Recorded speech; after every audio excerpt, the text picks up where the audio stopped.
was a rough four-game series for the Green and Gold versus the Mariners. Some tough injuries, a roughed-up bullpen, and a lack of offense had the Athletics scratching their head for the first time this season.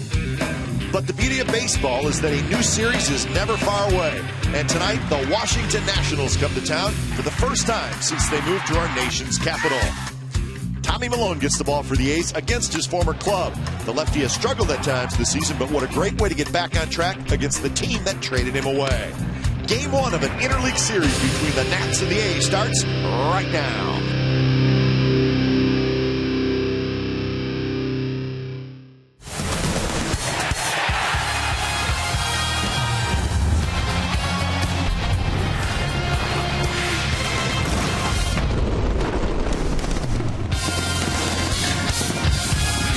Friday night baseball from the O.co Coliseum and interleague baseball for the first time this year for the A's. An old friend, Gio Gonzalez, and the Washington Nationals are in town, and Tommy Milone's going to try to get himself his first win of the season. So it's game one of a big weekend series, and it's the Washington Nationals and the Oakland A's coming up on Comcast Sportsnet, California. Hi again, everybody. Welcome to Oakland A's Baseball. Along with Ray Fosse, I'm Glenn Kuiper. After an off day, hopefully the A's are ready to maybe start a winning streak, and they'll give the ball to Tommy Milone. He needs to be a lot better than he was in his last start, right? Well, he's happy to be playing against the Washington Nationals. The team did trade him, and he just wishes he could hit. But in his starts this year, good and bad. Against the Houston Astros, used the fastball inside effectively. He's used the two-seam fastball, outstanding changeup. But against the Red Sox, low to the base in the first inning. And then former A Johnny Gomes hit a grand slam over the Green Monster, and then a little bit later, David Ortiz had already hit a couple of home runs against him last year, hit another one over the bullpen in right field. So Tommy can be good, two-seam fastball, good changeup, curveball. He just needs to have all of them working tonight. Nationals will send the right-hander Doug Fister to the mound. A's have seen a lot of Doug Fister the last 3 or 4 years. This is his first start this year. He's just been injured. Well, they are very familiar, of course, with the Tigers. The A's knew that with the Tigers, he threw the very good curveball, sneaking fastball. He worked the plate as much as possible, and that's what he's going to try to do now. It mattered just the pitch count for him making his first start. He was acquired by the Nationals, bolster their pitching staff, along with Gio Gonzalez and Strasburg and others, but he's happy to be there. We'll see how he pitches tonight. A's and Nats, it sounds a little strange. Right. These two teams have not met since 2005. Also tonight, hey, it's Nerd Power Night. Look at those glasses. Not a bad look. We may even wear them tonight. Maybe. We'll have lineups and first pitch when we come back.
Baseball on Comcast Sportsnet California is brought to you by Jack in the Box. Head to Jack in the Box and try the new Jack's Blazing Chicken Sandwich. It's Jack's hottest sandwich yet. And by Toyota, #1 in MPG, durability, and resale value. Toyota, let's go places. Tommy Milone and the Oakland A's take the field. Interesting night for Milone facing the team that traded him away. Maybe a little extra incentive. We'll find out. Game time weather presented by the Santa Cruz Beach Boardwalk. The admission-free boardwalk is open this weekend. It's a cool night, 61 degrees, very breezy again.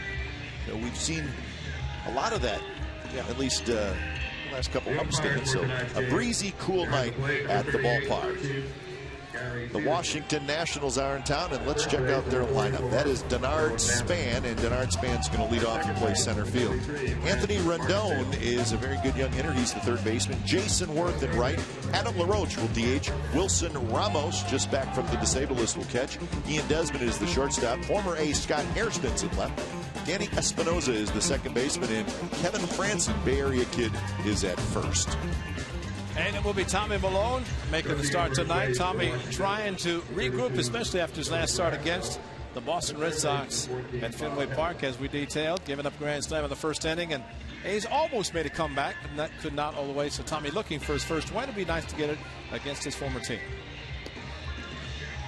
Here's the A's defense for tonight. Cespedes is in left. Craig Gentry gets to start in center. Reddick in right. Donaldson, Lowry, Sogard, Moss third to first, and Derek Norris is the catcher. So Tommy Milone has finished his warm-up tosses, and we are set to go. Friday night baseball from the Coliseum in the first interleague series of the year for the Athletics. Matt Williams, first-year manager of the Nationals. He's got a good team. They're a very talented roster, the Nationals. They're a little banged up right now, but and also does a lot of working out. He is thin. I mean, oh my goodness, he looks great. He does look great, and of course managing it itself will kind of force you to be thin, worrying maybe, but he's been working out, looks great, and not quite in the playing weight that did so well third base for the Giants. First pitch of the game is a fastball high to Denard Span. So we're underway. A's with an off day yesterday after winning the second game of that doubleheader on Wednesday, and they salvaged the final game of that series against the Mariners. So the A's are 20-15. Umpires tonight, Gary Cederstrom is the crew chief, and he will call balls and strikes. Gio Gonzalez, of course, nice to visit with him. One of the things he asked, do the fans still do the same thing when the umpires are introduced? And they do, and they did. And that is when they're all introduced, they have a reaction. The fans do. There's Gio, and we'll see him Sunday. Sure, Gio and Jerry Blevins, and doing a lot of explaining about the Coliseum, having played here for both of them. And Gio, a couple of years ago, traded to the Nationals, and for Jerry Blevins this offseason, so he's down in the bullpen in right field. Just two of the many former players on both sides, all over the place. Funny, these two teams have not played since 2005. Jerry Blevins, one of our favorites. They have not played since 2005, and that was in Washington. But they've made a lot of trades. Breaking ball is popped up left side of the diamond. Lowry, the shortstop, in under it. He makes the catch, and that's the first out of the game. Tommy Milone was part of the big trade where the A's got Milone, Norris, Brad Peacock, who is now with the Astros, and A.J. Cole, who is now back with the Nationals. Of course, that was for Gio Gonzalez, so that was a big deal. And it's good to see tonight Bob Melvin using John Jace. Jace was a DH and is actually leading off for the A's, and Derek Norris is doing the catching, so both catchers in the lineup tonight. First pitch to Anthony Rendon, who's the Nationals people tell you, I think he's one of the best and emerging young players in the National League. 295, 5 homers, 23 RBIs. He's playing third base.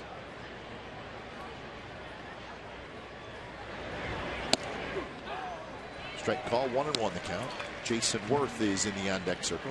The Nationals are 19-15. They're a half game behind the Miami Marlins in the National League East. For the Nationals, this is the start of a 6-game road trip. 3 here in Oakland, and then they go to Arizona. Play 3 against the Diamondbacks. First of 3 West Coast trips for the the Nationals, so guys are very familiar with those coast-to-coast trips. They got one in June and then one at the end of August. Scott Hairston, former Athletics, and he is active again as of Monday. Had a good year for the Athletics. Power hitter, good outfielder. The Nationals are banged up, but they're slowly starting to get healthy, but they're still playing without Ryan Zimmerman and, of course, without Bryce Harper. And Harper's going to be out till after the All-Star break. Zimmerman maybe later this month. That's 2 very good offensive players that they're playing without. So 3-2 to Rendon. You know, talking about the active players, how about a former A's player, pitching coach Steve McCatty? Steve McCatty. Yep. Was with Matt Williams, has been with the Nationals on a Billy Martin and Art Fowler's favorites. Had some good years, Steve McCatty.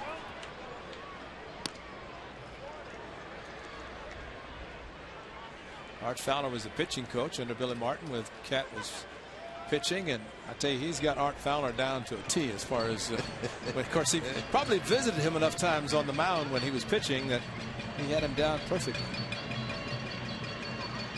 Another 3-2 to Rendon. Inside corner, strike 3 call.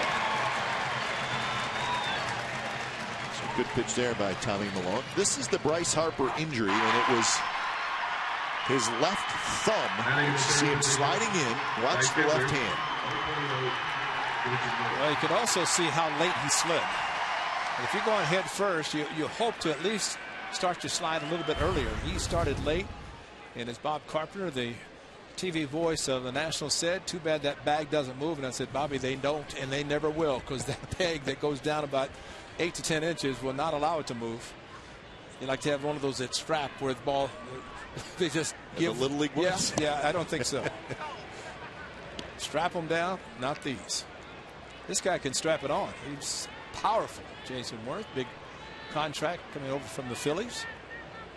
Off to a good start, hitting .313, 4 home runs. Jason Worth.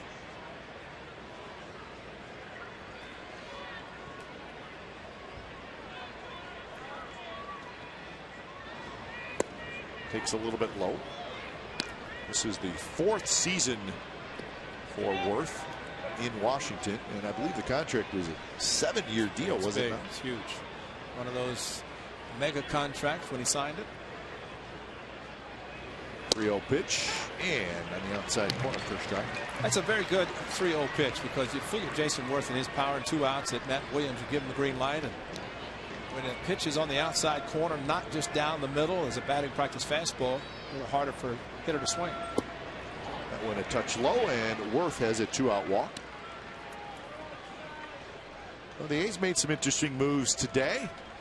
Ryan Cook sent to the disabled list. That muscle strain in his forearm. Dan Straley optioned to Sacramento, being called up. Fernando Rodriguez, who of course had Tommy John, he's healthy and throwing the ball well. And Joe Savory, who we saw in spring training, called up. And that also means that Drew Pomeranz is going into the rotation. Okay, Fernando Rodriguez, what a happy young man. 14 months, Tommy John surgery. We saw him all summer, last summer, rehabbing while the A's went on the road. He would stay here and work with the trainers. And he's here. And I thought Eric O'Flaherty said it best. He's recovering from Tommy John surgery. He said, he's my inspiration. Yeah. You know, here's a guy who's come back. He's made it back to big leagues, and O'Flaherty's going to throw to hitters tomorrow. He's going to be on the mound throwing batting practice to hitters. That's going to be a big start for him, or a big day for him. That one hit toward Donaldson, who's playing at the shortstop spot. He slides to his right, picks it up, flips to second side, retired. A runner left. Bottom of the first coming up. Doug Fister set to take on the A's.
in that leadoff spot, followed by Lowry, Donaldson, Moss, Cespedes, Reddick, Norris, Sogard, and Gentry. So Gentry in the ninth spot, Jaso in the leadoff spot. And for Doug Fister, he's a happy young man tonight as he is on the mound for the first time of the 2014 season in a new club. And, of course, he is very familiar with this right-hander. An assortment of pitches, and you see the numbers with the Tigers last season. The A's saw him, of course, in regular season, postseason. Doug Fister, good curveball, good cutter. And the A's, I think the familiarity at least might help them as they face him in his first start tonight. So the big right-hander kicks, and his first pitch is inside. Doug Fister, of course, grew up in Merced, so he's got plenty of family and friends here tonight, I'm sure.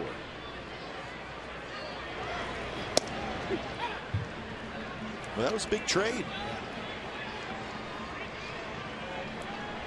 Nationals needed one more proven starter. Tigers felt like they had one to give up. It's hit toward left field. Hairston on the move, and Hairston reaches up and makes the catch for out number one. Check out the flags. Yep. Here's the defense for the Nationals. Hairston, Span, and Worth in the outfield. Rendon, Desmond, Espinoza, Franson on the infield, and Wilson Ramos is the catcher. So that's the group that will play behind Doug Fister.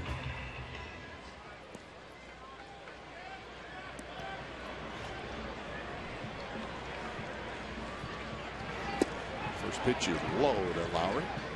As Fister went to Merced College and then on to Fresno State. I always have that type of windup, which has a glove in front of his face, but when he starts, he is very quick. Bringing the glove down and turning. Watch how quickly he gets the ball over his head. Throws it right at, and the assortment of pitches he has, he can mix them up, change speeds well, and he just did it to Jed Lowry. 266 with a couple of home runs for Lowry.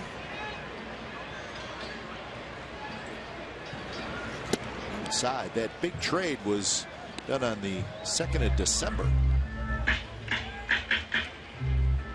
I saw one of the young pitchers that the Tigers got from the Nationals, Ray, left-hander, Robbie Ray, I think his name is. He pitched the other night for Detroit and pitched very well.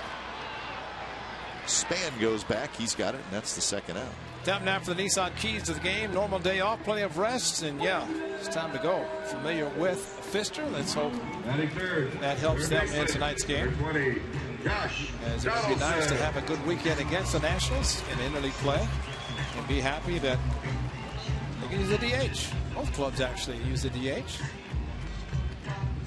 It probably helps a National League club whenever they can, instead of having a pitcher hit, use a position player and a half day off. First pitch to Donaldson, and he swings and misses on a pitch that was running in on him. Donaldson hitting .262, 7 homers, 24 RBIs. Tied for 7th in home runs, tied for 8th in RBIs in the American League. Also 3rd in the league in runs. Good start for Josh Donaldson. Game number 36 for the Athletics. So the season's more than 20% over already. Wow. You hit that 54 game mark, you say third. Third over.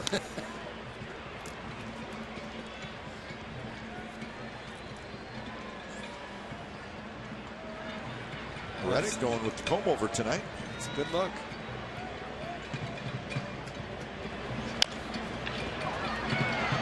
Fister throws the first, and he throws it down the right field line. See if Donaldson can get to third, and he will get to third easily. So Fister backhanded it, threw off balance, and had no chance. So Donaldson at third with 2 outs. When we talk about at times outfielders trying to make a spectacular play and put a runner in scoring position, this ball, Fister falling to the first base side, he had absolutely no chance. Really, that's a time for Rendon, the third baseman, to start yelling, "Hold it, hold it, hold it!" And wow. Not only that, but a little dangerous on the follow-through. Don't you nerd big guy. Yeah. But he knows, Fister knows the huge foul territory here. And figured that was going to be the result. Make an error.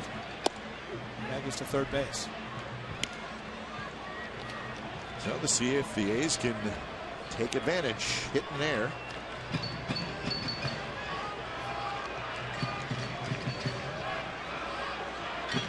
0-1 to Moss. Stays high, 1-1. Moss 261, 5 homers, 25 RBI. Fister falling off the first base side. Maybe Brandon Moss will push a bunt because they have the shift. Not 3 on the right side, but they're playing deep and not off the line at third. Huge area between where he's playing and where Donaldson is, and how far he can come down the line.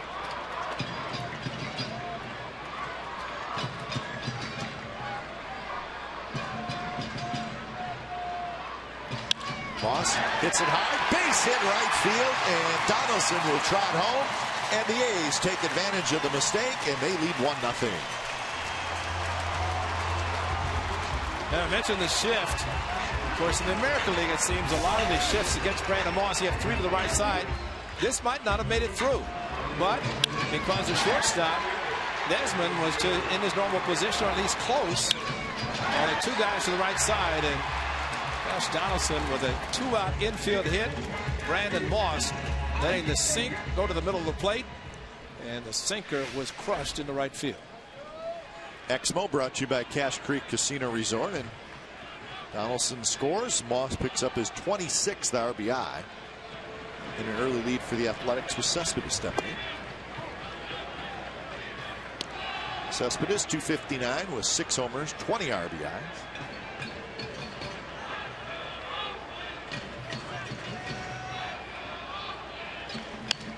Cespedes hits it hard, but to the right side. Espinosa scoops it up.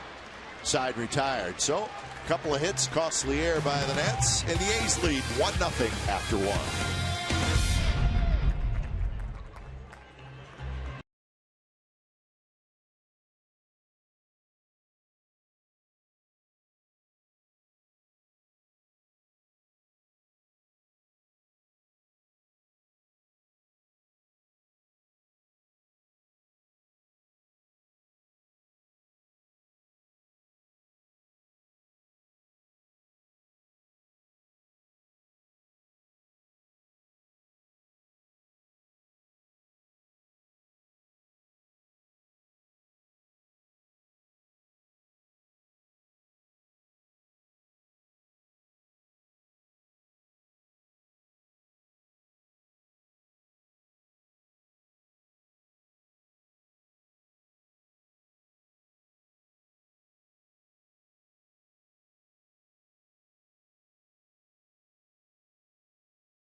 If it's in, you win fans of the game.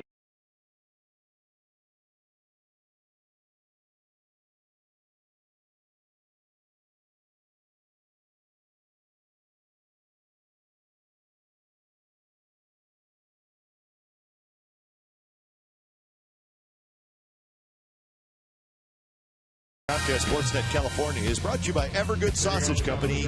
Get grilling. A's going to run in the bottom of the first. 1-0 over the Nationals. Top of the second inning. Nerd Power Night in honor of that man, Eric Sogar. So you get the good-looking glasses tonight. He should be wearing the ones they're giving away. The ones they're giving away are awesome. Yeah. Not only that, is they make you feel, they make you see better, and there's no glass in there. I mean, that shows you how awesome they are. What a play if Moss can pick it, and he does. So Lowry got to it, got rid of it quickly, and that's a nice play. Well, the backhand, of course, using the turf. Wilson Ramos, the catcher, running, not fleet of foot, but nice play with the hop far enough out in front of Brandon Moss. He did not have to have a short hop and try to scoop it, so plenty of room for the ball bouncing out on the grass. Nice hop for Brandon Moss, and just as a catcher, you just wish you could run a little faster. He was trying. So you can see better without glass in those? Well, see, if Wilson Ramos had the glasses on, he would have run a little faster. No. If I put them on, I may announce a little bit better.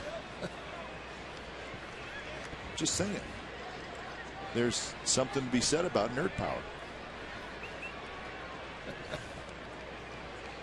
1-0 to Desmond. And he rips one down the right field line, and it is just foul. So Ian Desmond trying to go the other way. So 1-1 the count. What do you think? They look good. I know. They do look pretty good. My partner looks awesome. And look at him. You look like you could be a congressman, or I mean, you just look intelligent. Well, you're smart. right. There's nothing. Oh my gosh. There's nothing to look. That's amazing. But you know what? I see better.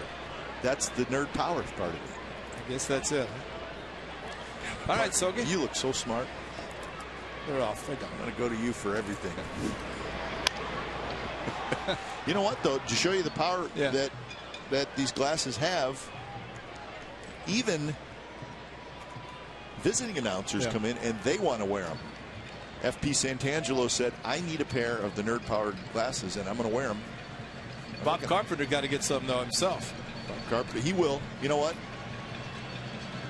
He'll feel nerd power at some point tonight. FP was in the that fastball inside. Tommy's got that one working well. He did it to Rendon on 3-2. Good fastball inside, and nice that Gary Searsman, the home plate umpire, he likes that inside fastball, and Tommy Malone's hit it perfectly. So Tommy using both sides of the plate. This one inside, as it's a 2-2, perfectly thrown for strike 2 and on a fastball. But FP was in the clubhouse talking to Steve Vucinich, and Vuce had a pair of the nerd glasses on. And FP thought they were real. He said, oh, you have glasses just like mine. And Vuce said, but mine don't have glass in them. And FP realized it's nerd power now. Scott Hairston down the left field line. He's going to try for 2, and he will make it with a sliding double. So Hairston, tough to get it past diving Josh Donaldson, but he did, and it's a 2-out double. A 2-out walk at the first inning to Worth, 2-out double in the second. Tommy got out of the first, trying to do it in this one. That was a fastball, not the location he wanted, as it was too much in the middle of the plate. And number 8, Danny Espinosa. Speed of Hairston. No opportunity for Donaldson to get to the ball, and so that's an easy double for him. That first hit for the Nationals, and here's Danny Espinosa. He's a switch hitting second baseman. 257 with 4 home runs for Espinosa.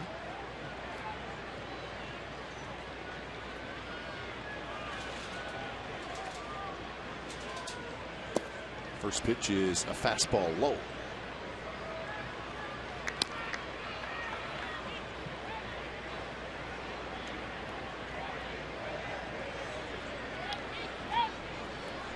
Earlier, when Ryan Zimmerman, the third baseman, was playing, Rendon was playing some second base.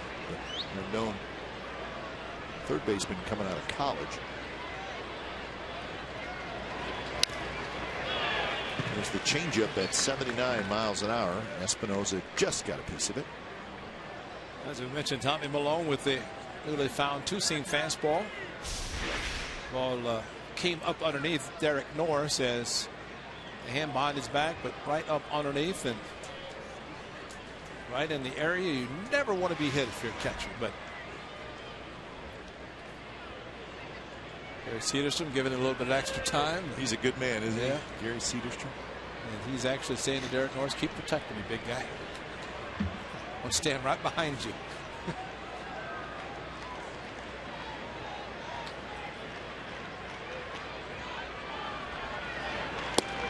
just missed outside. Well, it's a small fraternity. The two people on the field that are looking out at the field instead of in, and it's the catcher and the umpire. The only two people that can see the whole field, and every position player, and nobody else can do the same. They're all looking in and can't see to the right or left, but the catcher and umpire can see everybody. Sogard sneak it over to keep Hairston close, just a little bit anyways. Now 3-1 with Kevin Franson in the on-deck circle.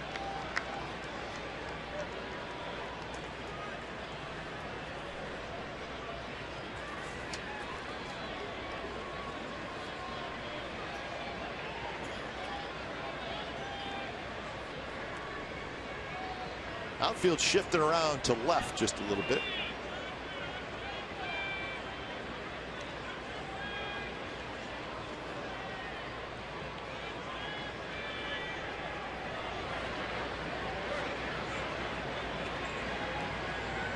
Long look in by Malone, still looking in. Now he's ready.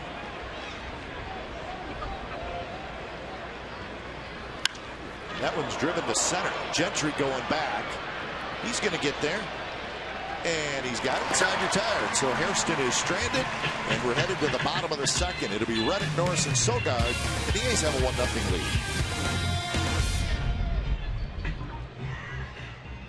Raise your bud.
Headed to the A's game. Save yourself the hassle of traffic and parking. Take Bart. Bart, and you're there. Right outside the center field area. Tomorrow night, they'll be announcing with the fireworks. Sell out tomorrow night. That's going to be a lot of fun with the place packed for the first fireworks show of the season. 6:05 first pitch. Reddick, shallow left field. Hairston coming in quickly, and he's going to get there to make the catch. So Reddick is retired. One out here in the bottom of the second inning. Batting in the seventh position and catching number 36, Derek Norris. So here's Norris playing against his old team.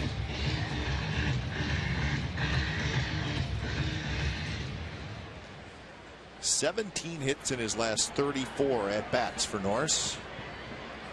It's a good way to get the average up where it is. And he's got to be extremely happy. A right-hander's on the mound. He's playing. And I mentioned Jace was the DH, the left-handed side of the catching platoon. But you're right. You have a hot bat, find a way to get in the lineup, and that will see your name in the upper part of the lineup sheet if you swing the bat the way Derek Norris has. A couple of good pitches there by Fister down around the knees, and it's 0-2.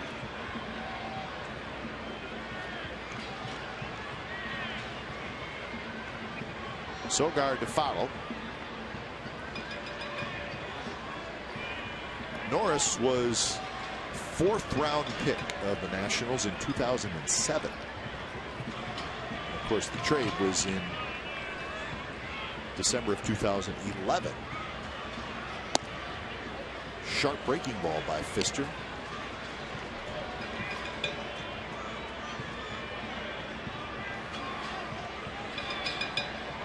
Wilson Ramos.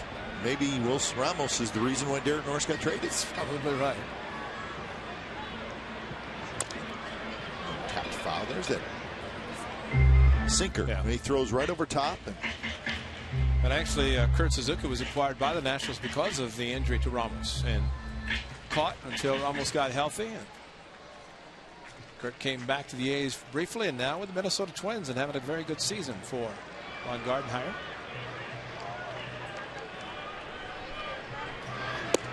And that one is low. I agree with you. First two were called. Just for some reason that one wasn't, fortunately. Seemed to be the same height as the two called by Gary Severspan, but the low sinker took the quick bite. And that one hit foul. And Fister with the good sinker, so that brings the ground ball percentage into play. So steady improvement. Even that last breaking ball hit on the ground, broken bat by Derek Norris, but it was down. All he could do is hit the ball on the ground. First two hitters made out hitting the ball in the air, but Fister, remember, just his first start of the season.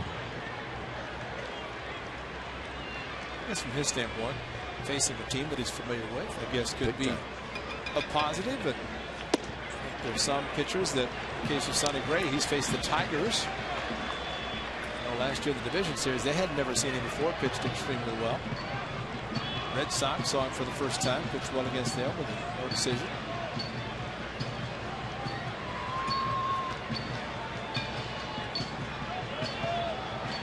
Three-two pitch, big curveball hit into right field, a base hit, and that is a nice swing by Derek Norris. Looked like he recognized the breaking ball and just waited on it. Well, that's when you know you're hot too, and you can recognize a 3-2 curveball, gets the leg, foot up, and then gets it down, but he kicks the bat back. And boy, what a great shot there to see the spin of the curveball, and Derek Norris just keeping his eye on the ball. Didn't try to pull it, and by getting the foot down, maybe delayed his swing enough to hit the ball hard to right field, and did it to perfection. So here's Sogard. If you're ever going to have a big night, tonight would be the night for Eric Sogard. Direction of hits for Derek Norris. That was his 5th to right field.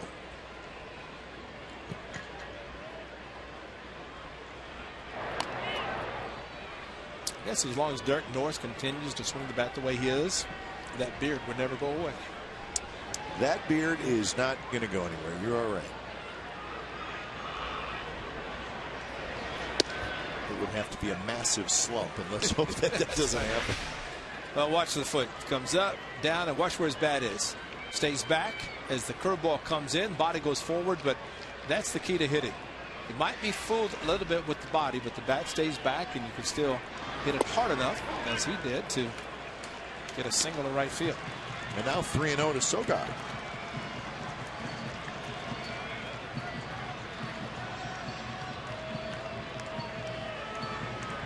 Sogard 203 with 6 RBIs, and that's a strike. Gentry will be next.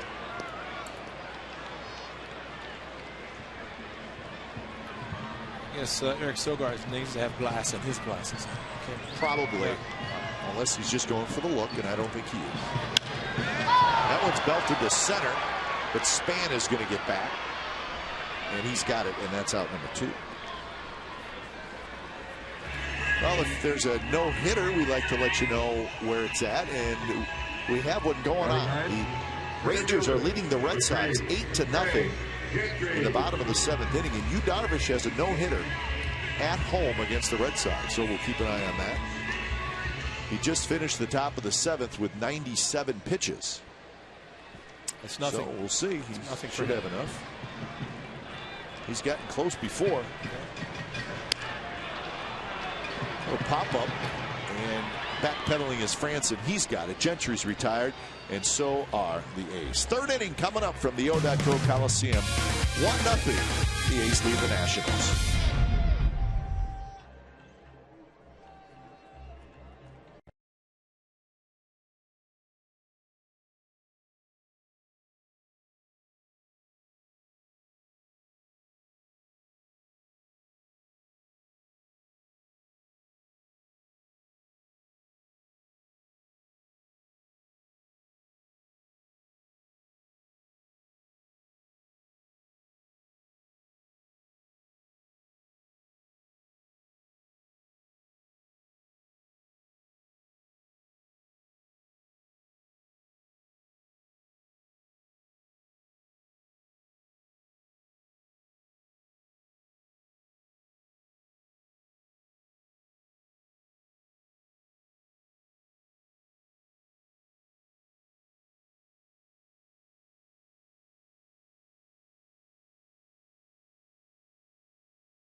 McDonald, September 3rd of 2011. That is Tommy Milone.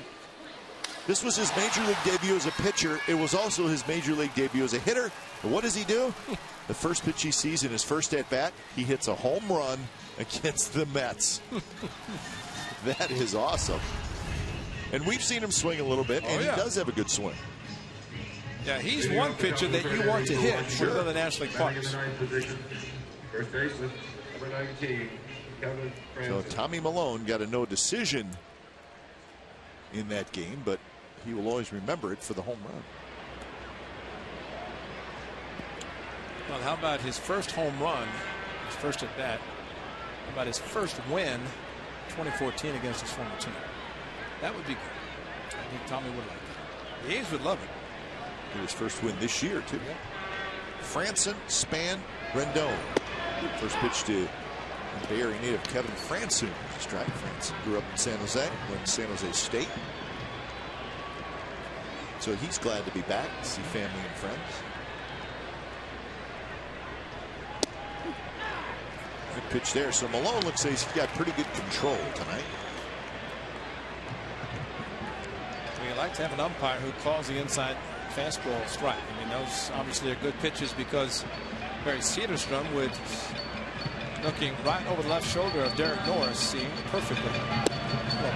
And there's that fastball in under the hands of Franson, and that's strikeout number 3.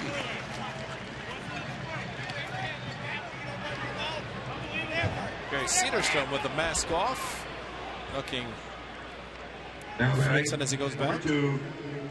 Well, if you think about the green is walks per 9 innings, so that is up.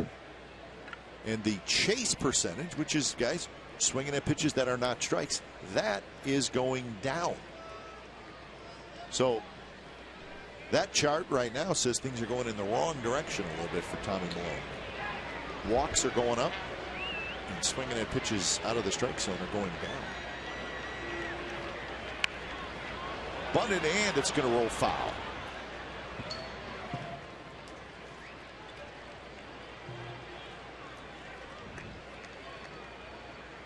Second year in Washington for Denard Span. They're coming over in that trade from the Twins off season between 2012 and 2013. Played 153 games last year for Washington, hit .279.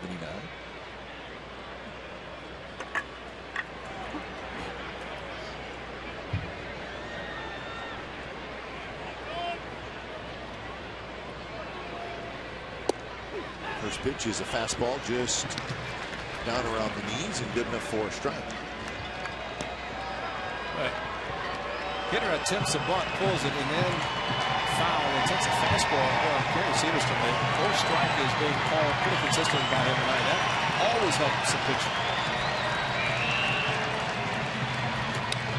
Just foul back. Span's always had that. So you swing a little bit like Coco Crisp. He doesn't really stride. He doesn't do much of anything with that front leg. He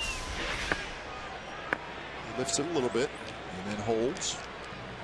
And he gets it down very quickly, and then it becomes a no stride because he does get the front foot down quickly enough to put him in a position just to use the upper body. Reddick back, steps to his right. He's got it, and that's out number 2. So Span has hit a couple of balls in the air. He's 0 for 2, and that'll bring up Anthony Rendon. Now batting, number 6, Anthony Rendon.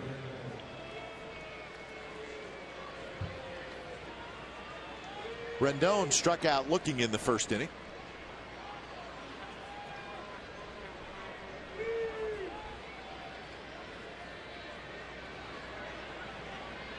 First pitch to the youngster is at the knees for a strike. Rendon was the 6th overall pick in the 2011 draft. He played in just 79 minor league games, and last year got to the big leagues. So if you're drafting a college hitter, that's what you want. Yeah. Get him here as quick as possible, and it looks like he's ready to hit at this level. Well, the key there was college. The fact that he had a couple, 2 or 3 years in college. Go to a 4-year school, you're there at least 3 years before you can sign. That's just like a minor leagues for them. Moss gets back there, makes the play in foul territory, and that's a 3-up, 3-down inning for Tommy Milone. Bottom of the 3rd coming up. 1-0 A's.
CSN CA fan photo. Put your name down, your hometown down, and you're going to have a chance to be shown in an upcoming game broadcast. Tonight's fan photo, Seth Cheek from Sears, California, is enjoying his Friday family pack. Seth, we appreciate you sending in the photo. It's all brought to you by AT&T. 1-0, the A's lead. It's the bottom of the 3rd. Jaso hitting in the leadoff spot tonight and DHing. You get a fly ball to left field in the 1st inning. Don't normally see a lot of catchers leading off, but John Jaso has done that before. Did it for Joe Maddon with the Tampa Bay Rays. Jason Kendall did it a little bit. He did. The great Jason Kendall. He did a lot. How about this ball was Almost went down to block the ball, and it was shoe top, maybe at best. Yeah, Kendall did it. Seemed like be one of the first to lead off as a catcher. He's with the Pirates. 1-2 to Jaso. Jaso bounced one to right center. Span and Worth on the move, and that baby's gone. Jaso homers. 2-0 the A's lead.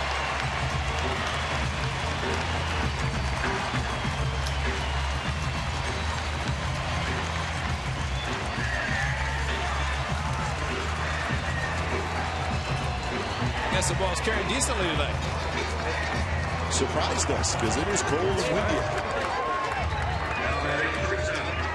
Well, similar to Ernesto Frieri, of course, in Anaheim when he pinched hit and hit the home run to win the game. 1-2 fastball. This the 1-2 fastball. And amazingly, he swung at a ball, fouled it, that was almost in the dirt. So when he swung, the ball almost was already in the dirt. But yet he gets a high fastball and hits a home run. Almost tries to go inside, did not make it. Ball sinking back towards the middle of the plate. Jaso very, very quick with the swing, and surprisingly, and I say that simply because in nighttime the ball does not carry as well. That one did. Very hard to strike out. Usually makes some sort of contact, but that nice power to be able to hit the long ball. Big curveball. Lowry missed it. 1-2. So second home run of the year for Jaso.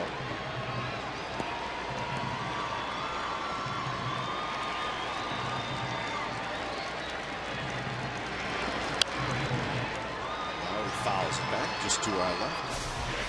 Another fastball that was supposed to be more towards the inside part of the plate, but like Moss, who drove in a run, Jaso let the ball kind of sink towards the middle of the plate. Swung and just kept going over the jagged edge. The 388 mark looked like Worth and Span waiting for the ball to come off the wall. Did not happen. Hairston, more action. He goes back and he makes the catch. So Lowry has a couple of fly balls. That's the first out here in the bottom of the third. The A's just put the jacket back on. Throw the sweatshirt. Yeah. Hang around for a little while. Maybe warm up a pitcher if Derek Norris is in the on-deck circle. And let's get ready to hit again. The life of a designated hitter.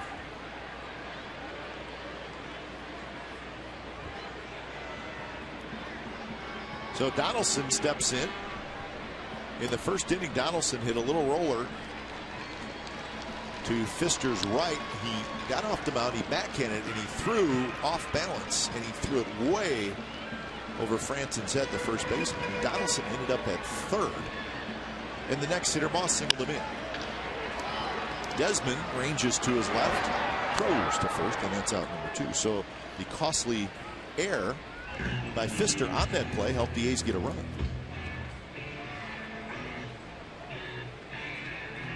So 2 outs after the Jaso home run.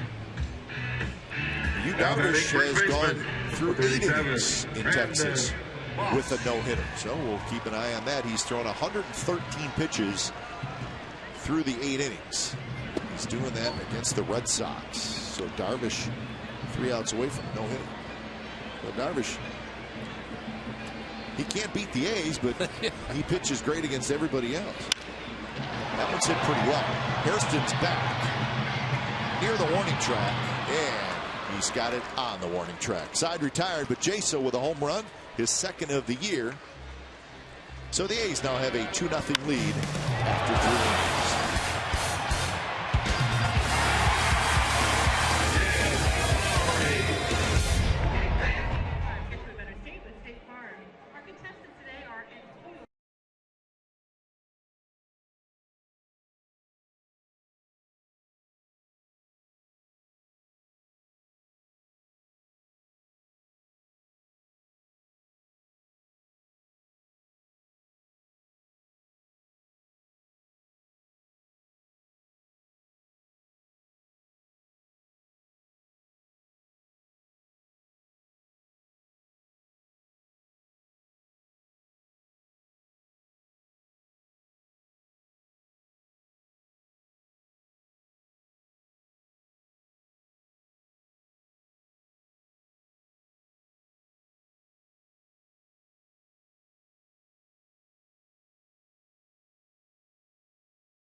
At each Sunday home game, veterans, active duty, first responder personnel can purchase tickets at a discounted price. They will receive $7 off Plaza level tickets, $5 off Plaza reserve tickets to all 13 Sunday home games. Visit athletics.com/military for more information and tickets. And we highlight that gentleman with the beard, Sean Doolittle, because he is very, very active in all the functions involving the military, including the GovX.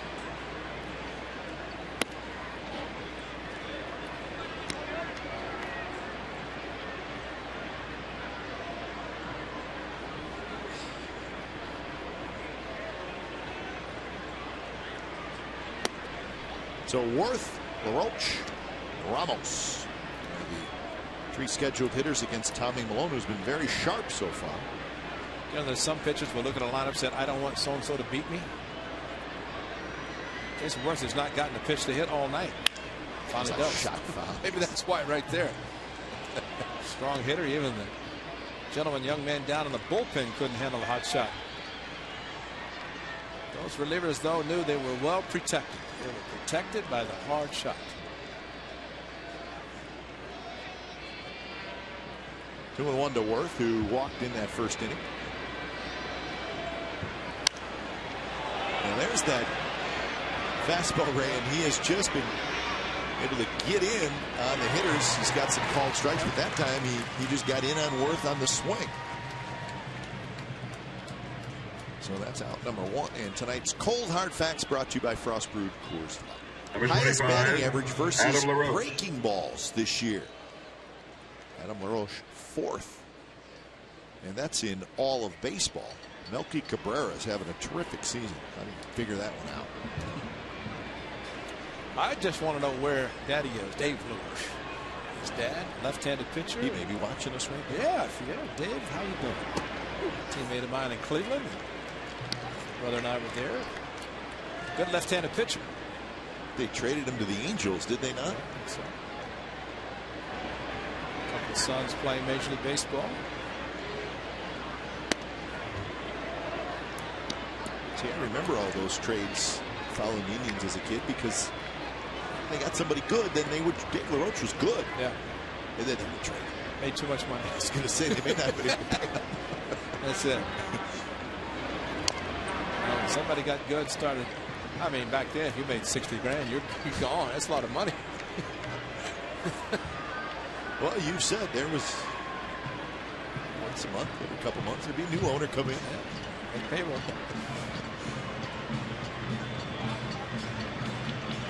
One and two to LaRoche. Lays off the breaking ball. And see, that's the breaking ball. If a hitter is that good at hitting the breaking pitch, it's also going to take them, and that's why no hesitation to put him in against a lefty pitcher. Starts to swing, stops, recognizing the spin, realizing it's out of the strike zone. Don't commit. Good hitting. And a fastball right there on the outside corner. Strikeout number 4. Looking for the breaking ball. Perfect That's pitch. a perfect fastball. And Tommy Milone, boy, using both sides of the place to perfection tonight. And when you can do that inside on the plate, outside on the plate, that's a strike. And Tommy came, of course, right over the top as LaRoche started. Maybe thought it was a little outside, but Cederstrom's got the 3 punch outs in the called variety. That's 3 for Tommy. Had 1 swing, and that was Franson, who had the fastball inside, couldn't make contact. There's Wilson Ramos, who grounded out to short in the second inning.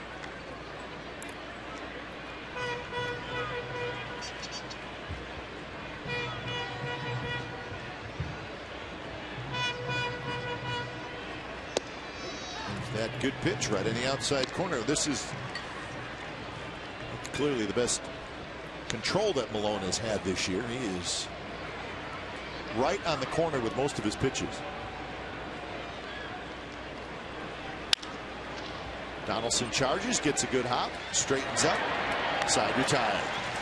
So that's 7 in a row retired by Tommy Milone as we head to the bottom of the 4th inning. Cespedes to lead it off, 2-0 A's.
Our Ford Right choice. Wednesday, game 2 of that doubleheader. Drew Pomeranz got the start, and what did he do? 5 shutout innings, just a couple of hits, 5 strikeouts, 68 pitches. And Ray, in the post-game show, you and I, we at least kicked around the idea, hey, does this put Pomeranz in the mix to possibly, with a couple of the guys in the back end struggling some? And we thought, well, it's maybe. Well, it did. Drew Pomeranz is going to pitch probably Tuesday against the White Sox, so he is in the rotation. And the Zimmerman. Broken bat, little flare, and it's fair. Cespedes, he stood in the batter's box and watched it for a while, so he only gets to first base, but don't want him messing with that hamstring anyways.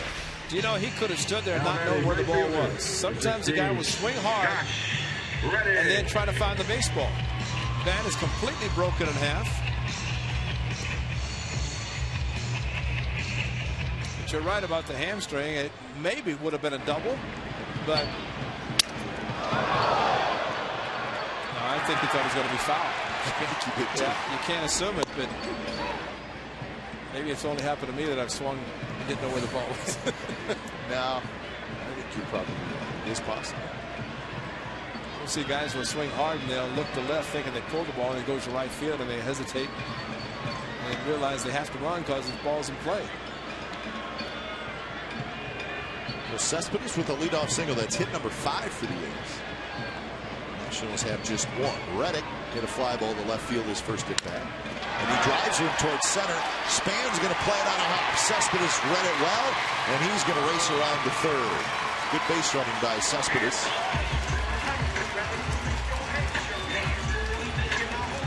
So the A's have first and third, nobody out here in the bottom of the 4th inning. Span playing slightly over left center, so when Reddick got out in front and pulled the ball, that's when Cespedes read it perfect over the ball hit in front of him. And Span will come out from left center, and there's no way he's going to catch it. And your base runner, you see that happening. You take off, see it yourself, no hesitation on the third on his own.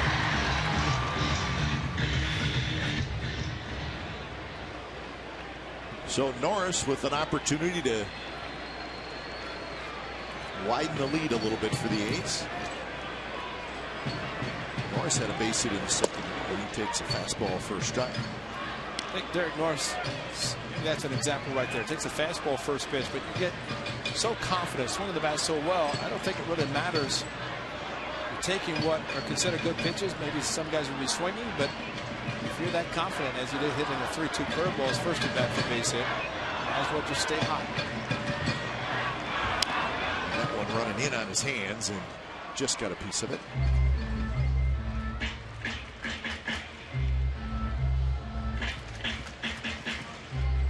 So now Norris will battle. He's behind in the count 0-2.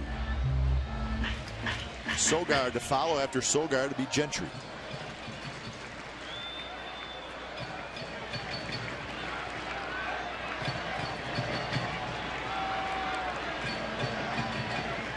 The 0-2 pitch, and that one fouled right at the plate. The ball really running in on Norris.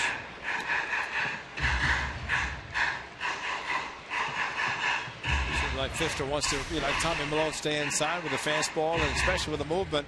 Talking about his ground balls, that's why right there with the movement just off the edge of Ramos' glove.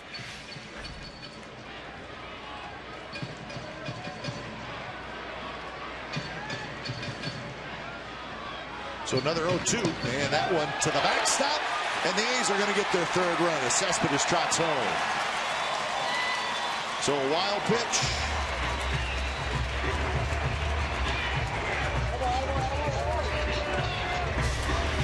Not necessarily the great technique in blocking the ball, jabbing at it, trying to backhand it instead of getting the body. And Wilson Ramos is a big catcher. He had blocked that properly, might have been able to keep the ball in front of him.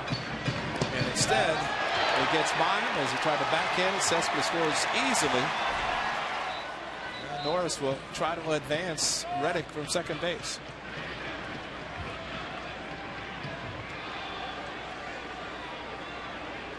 So 3-0. The A's have the lead here in the bottom of the fourth inning. A couple of singles and a wild pitch.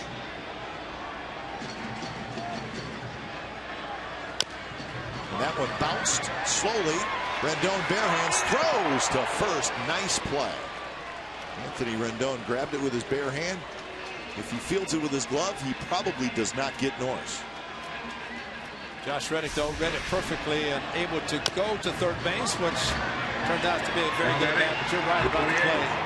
Bare hand, the only way he's going to get him. And plus, when you barehand the ball, you have to make sure, looked like he caught the ball and spun it in his hand to get a good grip and the four seam. That's pretty sweet. I mean, hard to do. That's right. I mean, normally when you grab the ball, it's however you grab it. So for him to change as he was doing it without touching his glove, and that's remarkable. What a great play and great shot. Camera work to show that. Infield in. Sogard shows bunt, and the pitch in the dirt that time.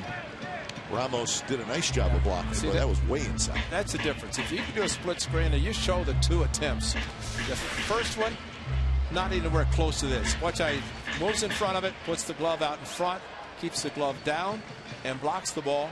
That's the way a catcher's supposed to block the ball, not jab at it, try to do the backhand, which he did before.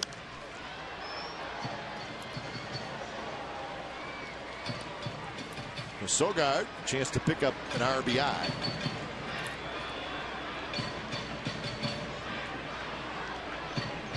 Hit a fly ball to center field back in the second inning.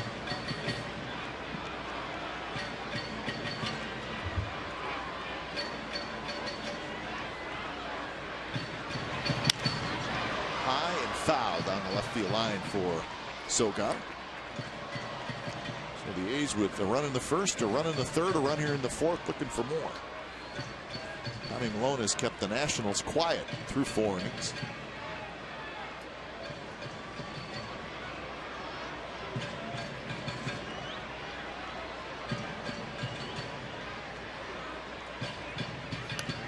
Fouled straight back. High fastball, Sogard. But he is the master of fouling balls off. Just keeps fighting.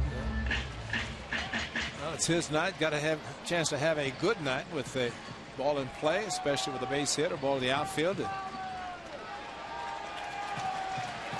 Put your fingers right through the glass hole. That's amazing. Sogard, base hit right field. Off-speed pitch. He just hung in there. Drops it into right. Reddick scores, and it's 4-0. The A's lead. I guess they just weren't happy throwing fastballs, having them foul them off. But A hanging curveball, and what a very good job of hitting. Similar to Derek Norris with a hanging curve. What's your front foot? Gets it down, keeps the bat back, and able to hammer it to right field. So Sogard gets his 7th RBI of the year.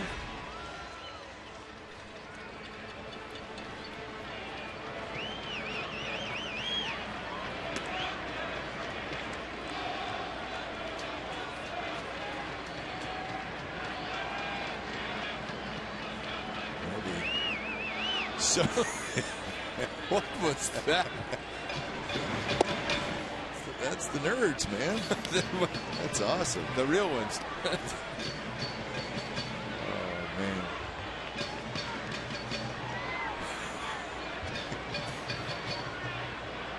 Ross Detweiler, the left-hander, starting to throw. Swing and a miss by Gentry. Still only one out here and a couple of runs in for the A's.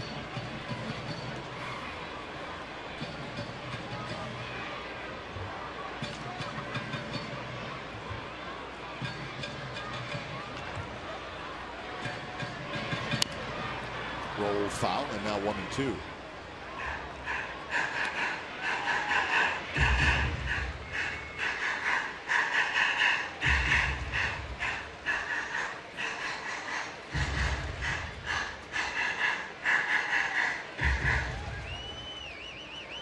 Gary Cederstrom doing a little yard work behind home plate.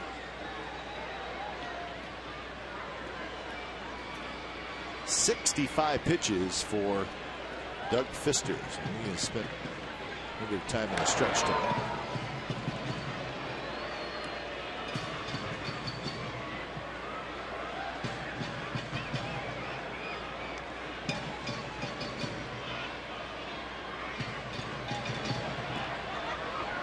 One-two delivery, and that one is on the outside corner. Strike 3 call. So 2 outs, and let's head back to the studio for a no-hitter update.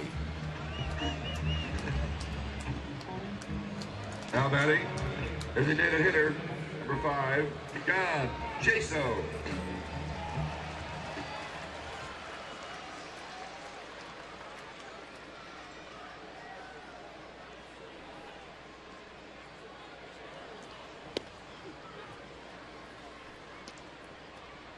So David Ortiz with 2 outs in the top of the 9th inning. Darvish, for the 2nd time in his career, gets 1 out away from a no-hitter. The Rangers will win that game. It's 8-0, and is after the hit they took Darvish out.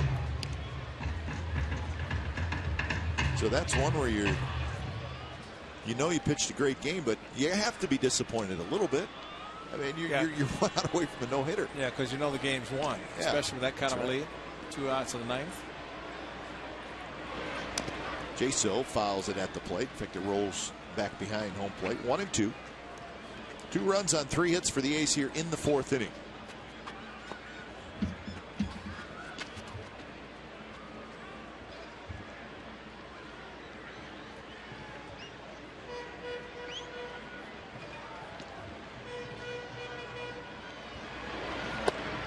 Just a bit outside. Boy, the A's are making Fister work here in the 4th inning. On a long at bats. Well, remember last year when the A's went into Detroit for the first and only time late August, they faced their big 4. Not one went more than 5 innings. And Fister was one of them, right? Yeah.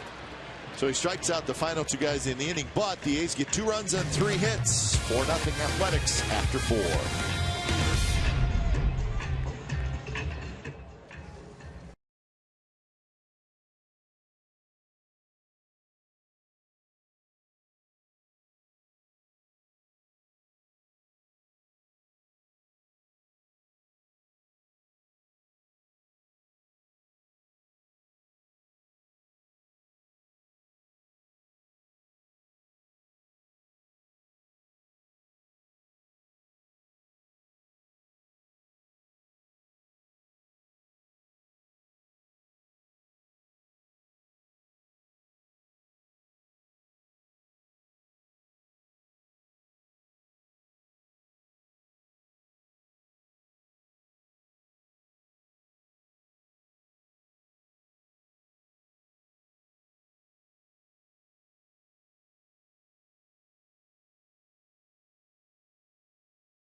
Fernando Abad has had, and compare it to what he did the 4 years before joining the A's here in 2014, and boy, it is quite a step up. Now, last year Abad was with the Washington Nationals.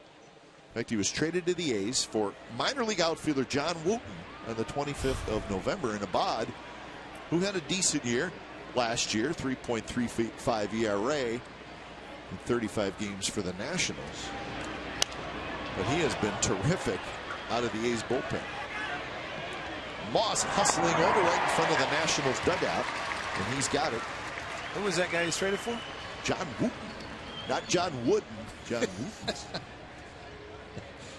Well, that's a pretty good trade. That's a very good trade. Now batting, number 7, Scott Hairston. So 1 out, and here's Scott Hairston. 8 in a row retired by Tommy Milone, and now he's got a 4-0 lead. Remember, we have discussed every time Tommy Milone pitches, lack of run support, lack of defense, creating a lot of unearned run scoring. Tonight, defense as well. It's great. They're scoring some runs for him. Let's hope it continues, because he is deserving of more success than he has been given. Better success, that is, I guess.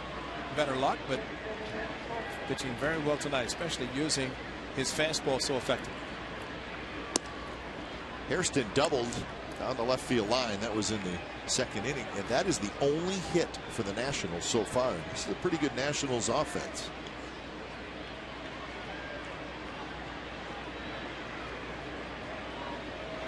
Nationals are 5th in the National League in runs scored. They're 4th in the league in home runs.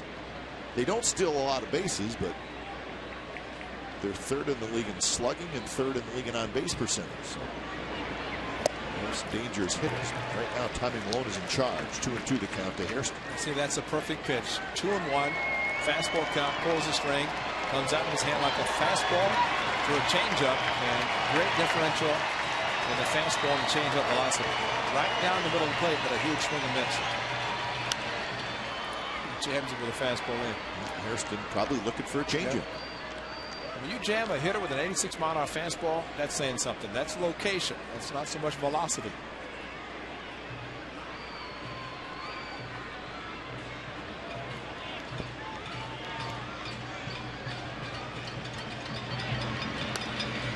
Another fastball at 87. And don't know that Hairston got jammed there, but maybe not quite ready for what looked like a hittable fastball. Well, a lot of hitters will shorten up, especially with 2 strikes. Looks like Harris is doing that, so changeup might be a pretty good pitch for him to hit. It's curveball.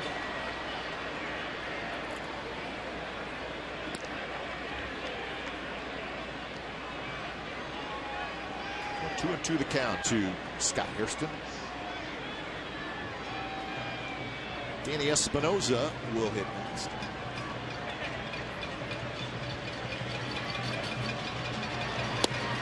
And that one just missed. That's a good pitch by Tommy Milone. Kind of a teaser. I'm sure a lot of hitters will be swinging at this, or if not, call a strike. Maybe just off the plate. Gary Cederstrom has called the low strike. Change up 3-2. See if it works. He was out in front. Just kind of reached for it, fouled it back. So Hairston putting together a pretty good at bat against Milone. So Derek Norris will call it again, back it up with another changeup, because that's when you know your pitcher is using the pitch effectively.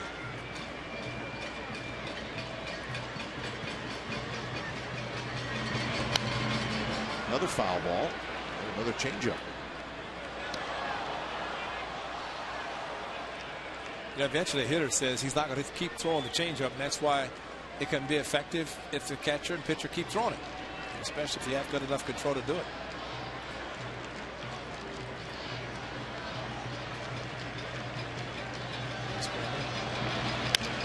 And he got it in there. Donaldson in foul territory. He's got it, and that's out number 2. Fans, follow every A's game with MLB.com at bat on your favorite mobile device or tablet. Get live look-ins, instant replay, score, stats, audio, free MLB.tv game of the day, and lots more. Download on the App Store or visit athletics.com today. He's doing it. He's doing it right now. That's right. Got his national scalp on. Somebody just caught him, though. So he tried to hide it. Now he's doing it again. Thought somebody was sneaking up behind him. Espinosa hit a fly ball to center field to end the second inning. And he bunts. Donaldson, bare hand throws. Got it. Big league play there. Outstanding. So Donaldson, sweet play to end the top of the fifth. Check it out.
Check out this play by Donaldson. Well, Donaldson's playing deep, comes out of nowhere, bare hand. The only way he's going to make the play. Throws on the run, across his body. Great stretch by Brandon Moissaint. Big out. He made it look easy. It's not an easy play. Positioned himself perfectly. Strong arm that he has anyway. Just peeled off back in the dugout. Couldn't wait to get there to grab the bat and get ready to hit. Well, hey, Rick, how many times have we said it? You make a great play and you hit second in the inning. Yeah, right. It happens all the time. Well, you see how he sprinted to get to the ball. And considering he was playing as deep as he was, it's remarkable that he could make the play because it was a pretty good bunt by Espinosa. Matter of fact, a very good bunt.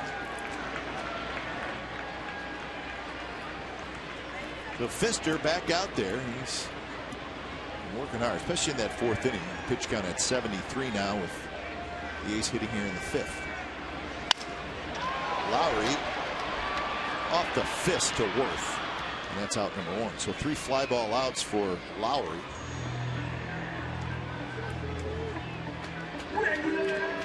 Lowry's struggling a little bit right now. Donaldson. Here's Donaldson. Donaldson singled and scored in the first, grounded to short in the third. The A's have 7 hits.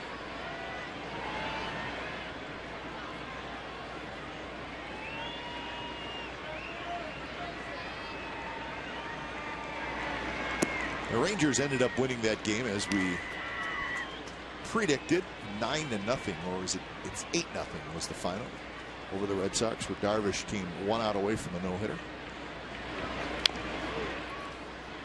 Angels won 4-3 in Toronto earlier. Royals lead the Mariners 4-0 in the 5th inning in Seattle. And Baltimore beat Houston 4-3. So those are your AL West scores. AL West is a little tight right now in the mid-May standings. Rendon backs up, throws a little low, and he throws it past Franson off the side railing, and Donaldson will get to second. Well, Rendon, he backed up a little bit just to get a better hop, but then it makes the throw a little tougher. Well, they kind of threw sidearm and threw a sinker, and Now batting first baseman. there's the sinker, and there's the ball that could not be handled by Franzen. And see, there's that little sidearm, and when that happens, you get the sinking action instead of right over the top. Donaldson throws more like a catcher, which he was, of course, a catcher before he moved to third. And Franzen just tried to take it to the side, could not handle it. So second error in the ball game for the Nationals. See, become a two-seam fastball pitcher doing that kind of thing. That one's bumped to the center. Span going back. Still going back. He's at the wall, and that baby's gone. Moss is homered. 6-0 Athletics.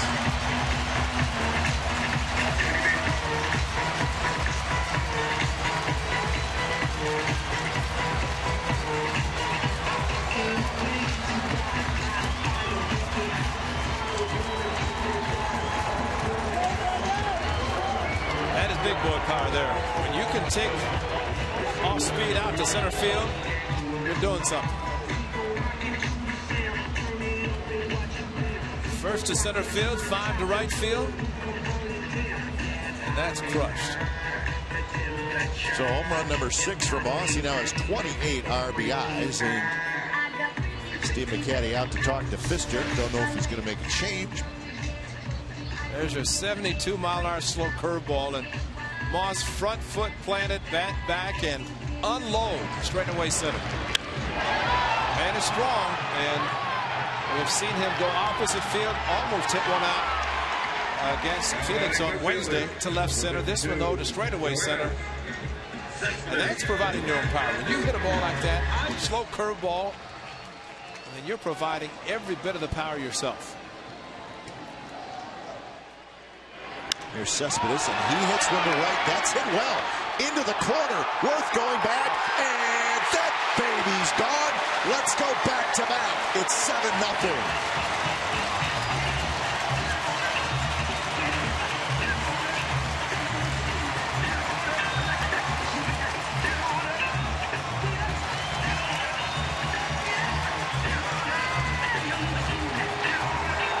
This time Matt Williams goes out after Cespedes. Follows Moss, goes the fastball away. And Cespedes showing that outstanding opposite field power. And back-to-back for Moss and Cespedes. Back-to-back pitches. Curveball, slow curveball center field, and a fastball to right field by Yoenis Cespedes. Number 38, So when it's time for change, think Speedy Oil Change and Tune-Up, your oil change, tune-up, and repair experts. The Call of the Boatman is brought to you by Advantel Networks. For the best.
This copyrighted telecast is presented by authority of the Oakland Athletics and may not be reproduced or retransmitted in any form, and the accounts and descriptions of this game may not be disseminated without the express written consent of Athletics Investment Group, LLC. Doug Fister in his first start here in 2014 knocked around big time by the A's. Those are final numbers: 7 runs, 5 earned. So the A's knocked Fister out. The new pitcher is Ross Detweiler, former starter, moved to the bullpen this year. He's making his 11th appearance. So Ross Detweiler, lefty, in to face Reddick. Reddick goes after the first pitch and fouls it back. Reddick singled and scored in the 4th. Hit a fly ball to left in the 2nd.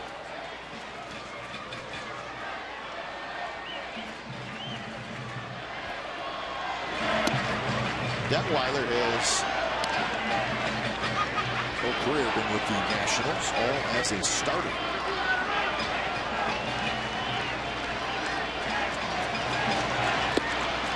Slider outside, 3-1.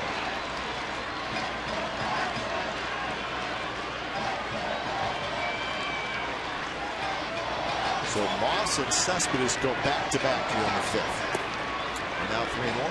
That's the first time we've said that this year. I think it is. Yep. Didn't happen in April, and we would have remembered, right? Yep. May the 9th, and those two win. Cespedes right field. That time I think he knew where the ball was. Maybe the time before thought it's going foul and he broke his back. Got a new bat, hit one out to right field. Pitches inside, and that's a walk. Still just 1 out here in the 5th inning. First walk the A's have received tonight. So Matt Williams going to his bullpen early. Derek Norris. Well, I don't think any of us thought going to Detroit last year that 4 starters that the A's were facing, that John Leyland would be going to the bullpen the 6th inning for every one of them. And that was the case. The A's won 3 of 4 and Fister tonight, of course, with the Nationals. And the thing the A's do well, their best, and that is working the pitcher. Line drive. Desmond has it, flips to first. Double play. Broken bat line drive. 6-3 double play. Inning over, but the A's score 3 times. Moss with a 2-run homer. Cespedes with a solo shot, and they were back-to-back.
Baseball on Comcast Sportsnet California is brought to you by Real Strong Redwood. Learn more at realstrongredwood.com.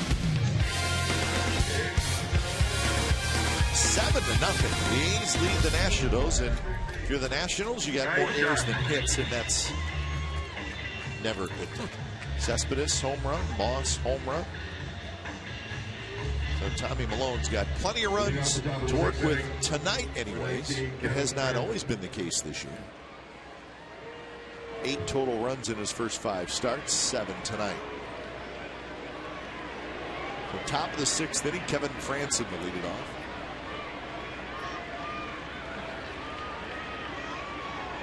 You know, Ray, you just never know how the inning would have went if the Donaldson ground ball to third is just fairly routine. That one not as routine as it looks, as Moss cannot make the play. Moss was backpedaling. And we'll see what the official ruling is. It's a lot of foul territory to cover, and especially the wind's blowing. We saw seeing Harrison tonight in left field. Having a little tough time. Nope. And that's one of the reasons right there. Those flags, the quarter going of course different directions, but does not help with the ball staying up the air that long. Frandsen hits it well to center field, but he was just out in front a little bit. Gentry comes in. So Donaldson reaches on the air, and you know, if the play is made, there's 2 outs, nobody on. 4-0 game. Number 2. You don't know. Obviously, it's a hypothetical situation, but well, pitcher pitching out of the stretch typically will not have as good a stuff, and maybe curveball that Fister threw first pitch to Moss would have had a little better bite on it if it'd been out of windup. Who knows? But no, you're right, and I think a pitcher a lot of times will try to do a little bit too much because of an error made behind him, saying that I'll take care of the problem, and it turned out back-to-back pitches, back-to-back home runs. Top of the order, and Denard Span, who is popped to short, flied to right.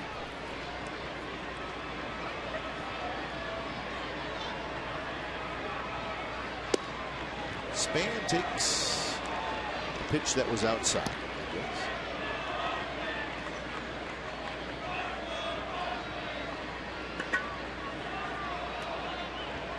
Span's average now under 250, 246.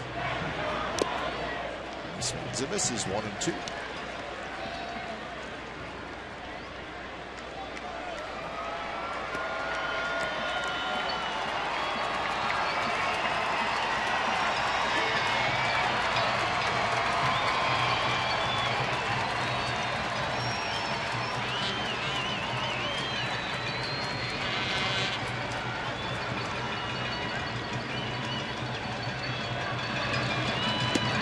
Close. That fastball, that may be the most that Malone's missed a target all night. Trying to change the eye level, and I think there are times that pitchers can. In case of Tommy Malone tonight, he doesn't necessarily want to pitch up in the zone. He wants to keep the ball down, but maybe just trying to change the look for Span.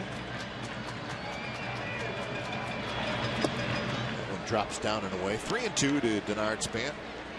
Rendon in the on-deck circle.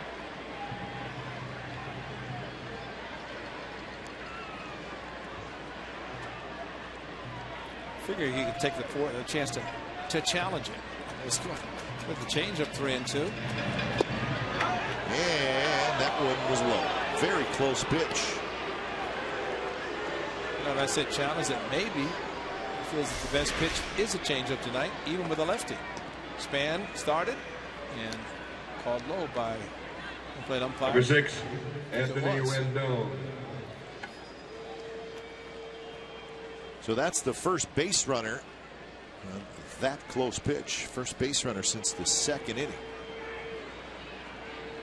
That's about as much emotion as you'll see from Tommy Malone. Although his last start he was a little frustrated in Boston. He's a pretty mellow guy. Frustrated in Houston too. Yeah. That one called the ball on a close pitch.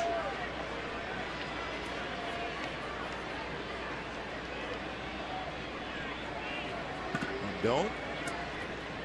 0 for 2, just 1 hit so far for the Nationals.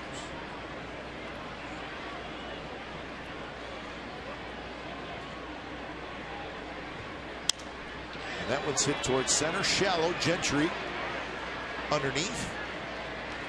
2 outs.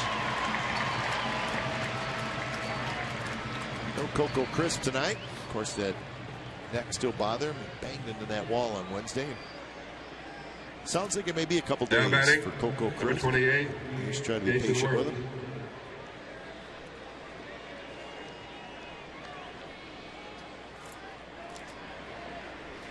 a scary moment.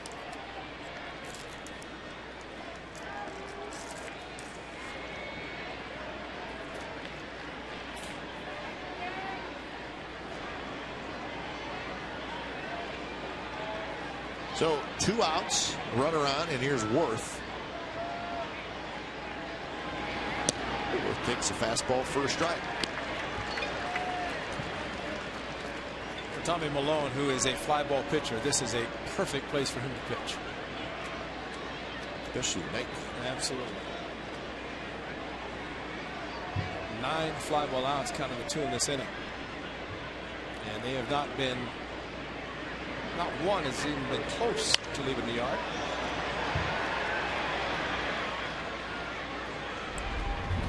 Well, that's what happened to Coco Crisp on Wednesday. As he went out, Seager may at least hit the ball, and Coco, the only time he paid attention to the wall is when he hit it. Fortunately, it's Paddock. I see his neck snap back a little bit, and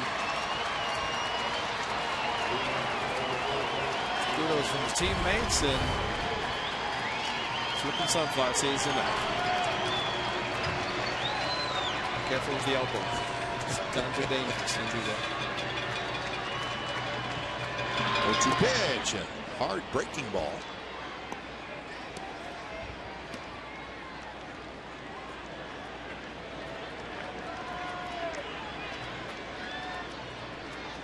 Tommy Milone trying to get his first win of the year.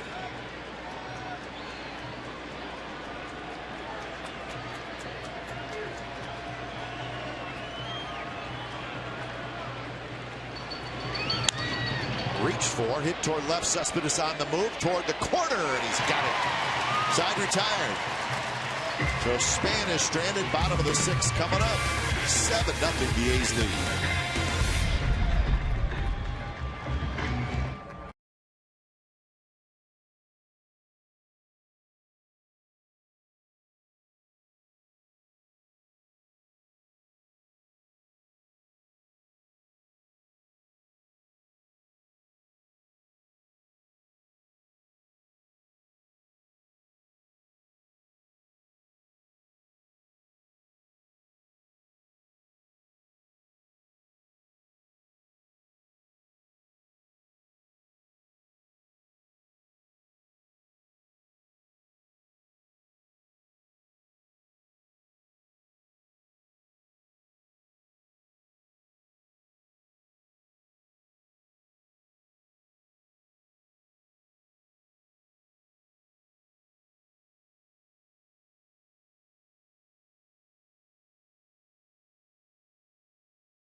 How about 3 home runs? A John Jaso, number 2 on a fastball. 1-2 fastball, right center. Brandon Moss, a first pitch curveball, straightaway center field. And for the first time in 2014, Moss hits a home run, and Cespedes on the next pitch, a home run to right field. Back-to-back home runs for Brandon Moss. Moss a curveball, Cespedes fastball. Moss now with 6, Cespedes with 7 home runs. That's right. Don't want to forget about that Jaso home run. And you know, Jaso showing. Okay, no pitchers always want to know, where'd you hit that ball? And the hitter always knows exactly the location. Casner want to know how he did. Detweiler came in the 5th inning to get out of it after 3 runs had scored for the A's. My all-time best statements I ever heard was about my boyhood hero Stan Musial. When Dow Maxville, Stan was talking hitting, late Stan Musial talking hitting, and he was talking about that swing that he had in the stance. And he said, hit the ball right here. Maxie said, "What if you get jammed, Stan?" He said, "I never get jammed." That's a good hitter. If you never get jammed, no, I mean, no, not standard and usual. Hitters, we've seen it Ty Cespedes, somewhat jam shot that shattered his bat, got a base hit to left field, but well, you know where you hit the ball every time, right in the sweet spot. It's going to try. Hairston hustling back. He's going to get there, and he dropped it. And Sogard's going to be at second base. He got a pretty good glove on it. I don't think there's any doubt that he should have had it. Absolutely. I think it just backpedaled, got the room, headed back, turned around, had it in his glove, and once it dropped in, I don't think he ever had the glove right up the edge. Maybe close it too quickly, just off the edge of the glove, and that is proof right there that you can never assume that every ball, even at this level, is going to be caught. He's looking at the ball and cannot believe that it missed his glove. It is an error, Ray. That's the third error of the night for the Nationals. So it has been an ugly game so far for Washington. They have now made 32 errors on the year, and that's right up near the most in the National League. But I give the A's and the infielders, outfielders, pitchers. Gentry hit by a pitch, so an error and a hit batter, and the A's have 2 on and nobody out. But you know, the A's defense has not been or had not been that great in the first month of the season, and see the ball running inside to Craig Gentry, got him in the left leg as he hits the first without any damage. But you notice the pitchers and infielders have been coming out to stretch early. They're taking infield practice, and it's kind of changed. I mentioned Chip Hale, and he said we do it as much as we can at home just to get the guys out on the field. Mike Gagler, infield coach, Chip Hale, working with the infielders, and they get them out, they work, and that's a credit to something we worked on during spring training, maybe not as much during the season, but the A's, when they're at home, and this is a long 10-game homestand, taking every advantage and getting guys out early and getting a lot of extra work in. And if it helps over the course of a season, the course of games, and making fewer errors, it all works out. Tonight, 0 in the error column, which is good. When you think about how much time is spent batting practice. Yep. And I'm not talking just out on the field, but down the cage, hours and hours. I mean, before the game, the A's hit for over an hour probably. Compared to time spent on defense. Well, a lot of that is done during batting practice, where guys will take ground balls, but you know, as far as the fundamentals, the PFP as they call it, where pitchers covering first base, doing different things, so it's good they're working, and what better time to do it than before batting practice? Try to get a little stretch a little bit, get some work in, take the batting practice, and go in and enjoy a nice meal. And you have a nice meal before you take all that infield work, and have a nice meal afterwards, and play a game and get another nice meal. As we get all 4 meals here. Jason flips one to left. Hairston coming in. He's going to get there. He'll squeeze this one. Runners hustle back. So Jaso is retired. Well, now that it's A's season, the Comcast Sportsnet All-Star Teacher Program recognizes Bay Area teachers that make a difference. Visit CSNCalifornia.com and vote for the 2014 All-Star Teacher, and check out the finalist bios and video. Features the winning teacher receives $20,000 for his or her school.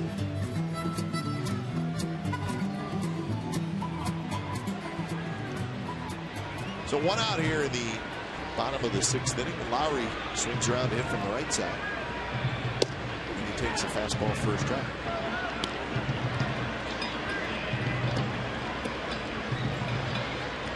Lowry is hitless so far in tonight's game.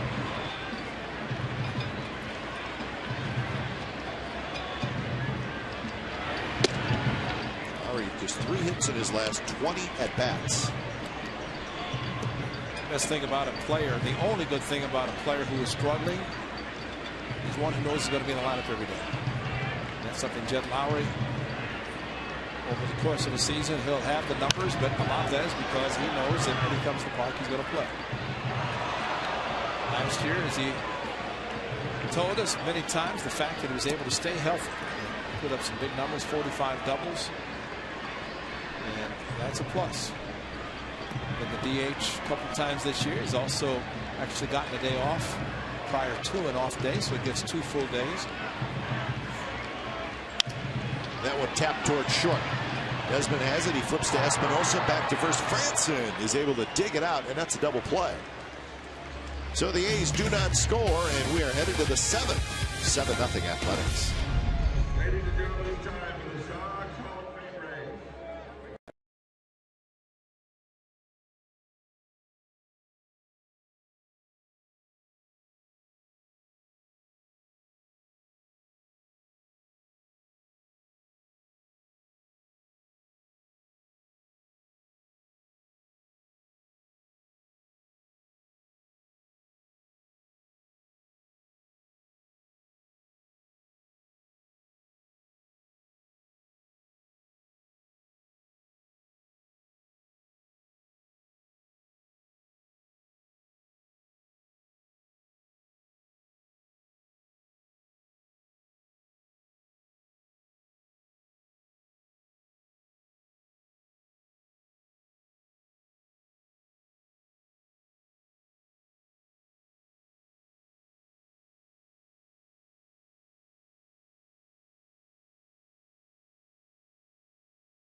Tomorrow, when the A's take on the Washington Nationals, 6:05 p.m. Members of Journey will perform the national anthem before the game, and the music of Journey will be featured during the post-game fireworks show. It's presented by Xfinity. For tickets, go to athletics.com/journey. A lot of people are on hand tomorrow night. Of course, Bart, a great way to come to the park. Watch the Nationals and the A's at 6:05 first pitch. And if you can't be here, right here on Comcast Sportsnet California, you get to see that game, and if you're here, you get to enjoy fireworks. So, what a night. It's almost like a doubleheader, a traditional doubleheader. Right. I think the guys should, they should maybe show the fireworks as part of the doubleheader. Sure. Comcast Sports. I think Rick, you'll be there. For Zach Walters. I think they should do that, and I think that maybe you could stay on the air and do a color commentary about. Well, ooh, look at those red, white, and blues. That would be what a color commentator would be saying, huh? The colors of the fireworks. I like that ooh part. My nerd glasses. That one is belted towards Cespedes, who is over there, and he's got it. So, quick out to lead off the 7th inning. I like that glove he's sporting, don't you? Well, that's for the fireworks tomorrow night when they turn out the lights. You can see it. He could still catch baseballs with that glove. That is a great look. He's eating your food too, right? And it's clean. He said, "Wait a minute, there's no glass here." Something's a little weird. So one out. Here's Wilson Ramos.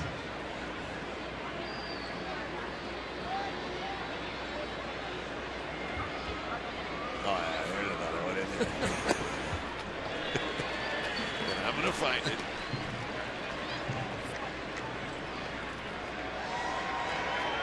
Oh, 2 to Wilson Ramos.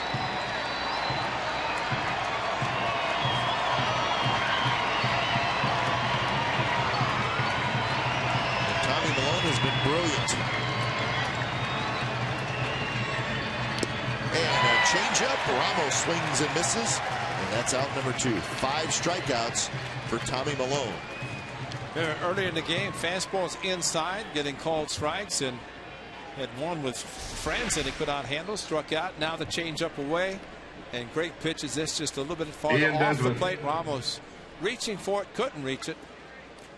No contact, and the strikeout. So you start swinging at the motion, and especially when you open up the way Ramos did on that one, no chance to hit it, especially to pull it, which it seemed like he was trying to do. Here's Ian Desmond. Desmond a strikeout and a foul out.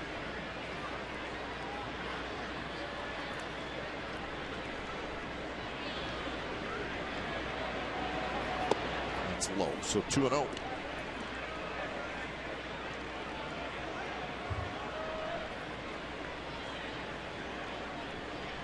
Malone retired 11 in a row, and then he walked Span in the 6th, and then he retired 4 more in a row, and that's where he's at right now. Foul right side. Sneaky fastball at Tommy Malone, and that's a 2-0 count, and a big lead for Tommy Malone. Throws a fastball 2-0, and Desmond late. So maybe the late movement or the lateness of getting on the hitter, not able to make solid contact. You see a guy late on an 87 miles fastball. Well, 2-0, 7-0. You're trailing. You figure it's going to be a fastball load up earlier, but just was not there. Fouled it straight back. That fastball outside. So now 3-1.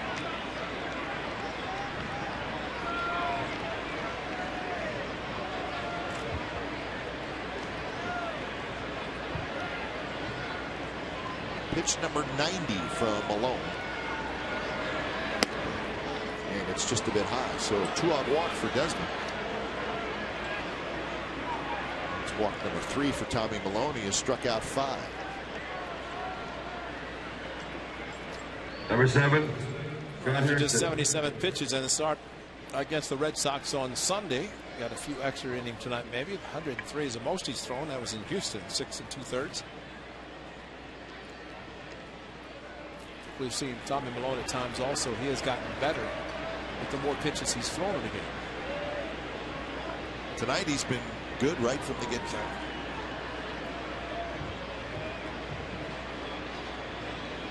First pitch to Scott Hairston is low. Changeup.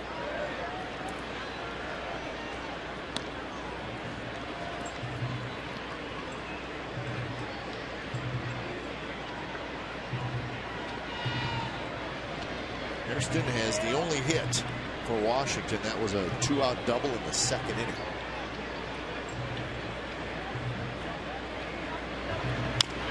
This one off his foot, rolled to 3rd, so he'll get another shot. Desmond did not know that it hit his foot. It usually doesn't go that far into the infield when it goes off your foot. That one did. And usually a hitter hits the ground. Harrison did not. Donaldson just shoved the ball over to 2nd. Glad that wasn't important because he'd been safe. Except Harrison wasn't running, so they could have gone 5 to 4 to 3 and still gotten the run first.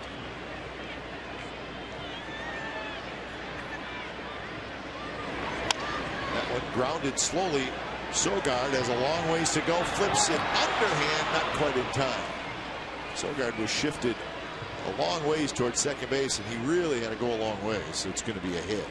And I think when he made the play that he made, he knew it was not going to be in enough time, and he does a good job. And a play like this, we've seen him in the shallow right field and then kind of turn to the side and throw it, but Hairston runs too well, and Sogard would have gotten more on it.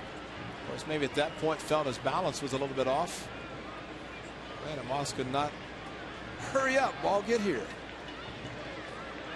Plus, he didn't have a very good grip, but he flipped it. Flipped him a changeup. Yeah.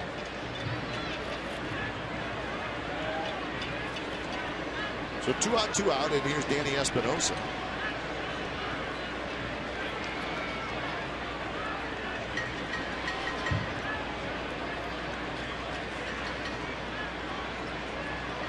Espinosa is in a foul tip. This is the 2nd time that Nationals have had a runner in scoring position. That's Joe Savory, the left-hander who was just called up. So he has a shot to get in the game tonight.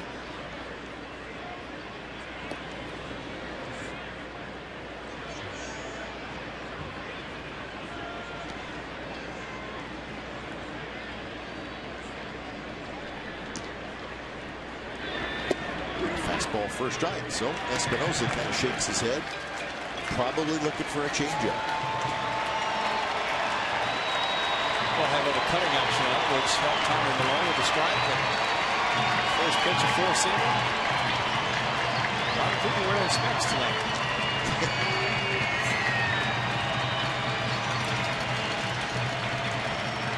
0-2. Milone with a double look. That one is right there at the knee. Strike three called. Espinosa walks away shaking his head. Tommy Milone walks to the dugout getting a standing ovation. 7th inning stretch time at the Coliseum. All A's tonight. They lead it 7-0. Hey fans, thanks so much for coming out to our match tonight. Also, the A's would like to thank Fan Friday.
As the A's come to bat here in the bottom of the 7th inning. 7 runs and 9 hits for the Athletics. They've hit 3 home runs. Jaso, Moss, and Cespedes have all homered. Tommy Milone has been terrific. So Donaldson to lead it off. Ross Detweiler trying to save the Nationals bullpen. Donaldson has reached base twice, and he has scored twice. Pitch is a bit high, 2-0. You mentioned some of those scores. The Angels beating the Blue Jays 4-3. It was a tie game into the 9th. Raul Ibanez had a sacrifice fly in the top of the 9th inning for the go-ahead run.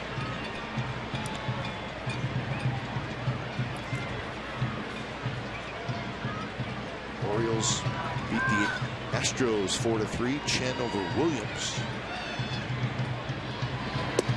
Looks like the Orioles are starting to get serious. They've now won 4 in a row. They're 19-14 on the year. Got Machado back. He hit a home run tonight, so that's a huge, huge addition. Machado, the young third baseman. Little flare to right. And Espinosa got a glove on it. He dropped it. Donaldson's going to try for second. Now he's going to hustle back to first, and he's going to make it. Donaldson thought about it, then stopped. He had to scramble back, and he's just able to get in. So Espinosa got a glove on it, but it popped out, and that was a difficult play. Very difficult. Almost the point you'd want to see the right fielder call off the second baseman. And Werth backed off because Espinosa was going out, but an easier play, and Werth got caught in between. If he throws immediately, he might have a chance to get Donaldson, but once Donaldson rounded the back, thought about, and then started juking a little bit, and then quickly back to the bag, but I think it got him in between that Werth did not know where he was going to go. Base hit? It was. wasn't in Texas tonight, was it? Oh, no, that's me. But it's a base hit here. You have to tell us about that. What happened in Arlington, Texas before the...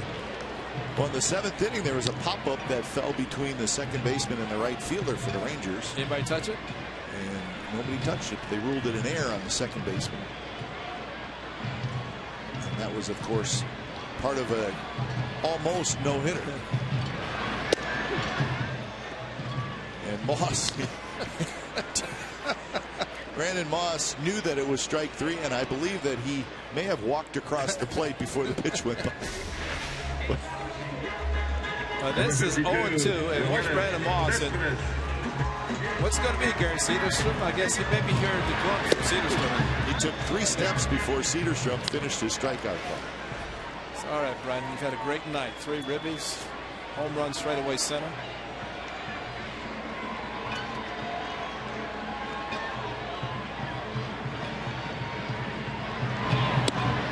Cespedes, homer single and a ground out.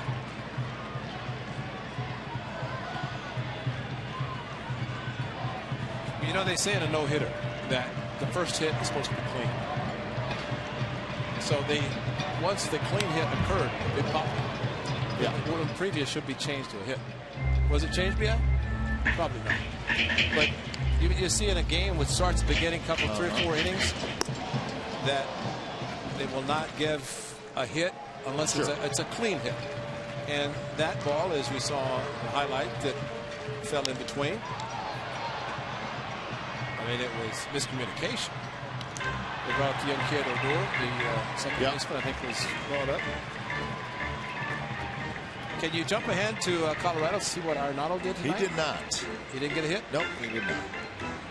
So that ended at 28. 28. Yep. So Nolan Arenado, the hitting streak comes to an end. 28 games. He was halfway home. Yeah, they wanted to proclaim the next Joe DiMaggio 56-game hitting streak. He was only halfway, and it ended. Congratulations, 28. I mean, the media attention alone is enough to stop it. And that one's hit high and deep again on the right field. Still amazing. Halfway there when you're at 28. What was your longest? 23. If you had 23 now, I mean, that would be a big deal. Everybody would know about it. Sadly, I can tell you exactly how it ended. But you can. A little high, and the count is full to Cespedes. Ray Culp, someplace Ray Culp is saying,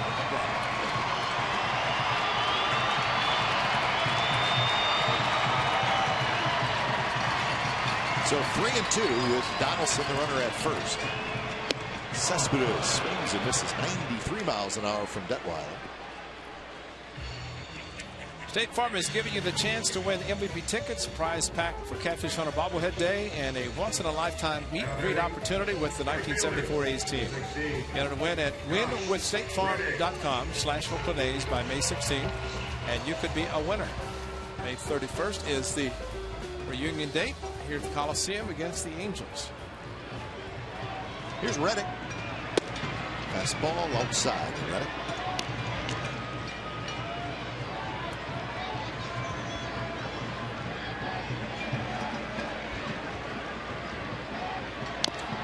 Off the foot, so that doesn't feel that great. Reddick will go for a little walk. If that was off the right foot, then it evens up the pain from the left foot that he rolled last Sunday. Let's see if he gets the right one. Is that the same foot that he rolled? Oh. So the ankle hurts, and now the toe hurts. Yep. I was amazed at how the back foot gets hit on the foul ball. There's a strike, 1-2.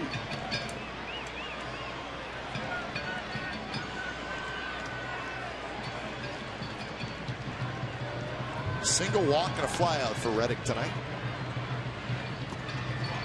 Tried to hold up, and I think he did.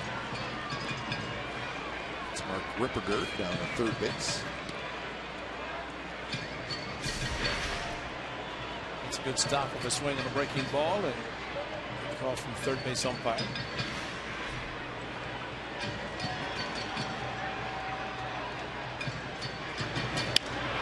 Reddick flips one to left, and that will fall for a hit. Hairston came charging in, couldn't get it. So Reddick has 2 hits. A smile on the face, you'll take it. Absolutely take it, because he stopped his swing on a breaking pitch, gets a fastball that he took for strike 2, the same one that he just hit perfectly to left field.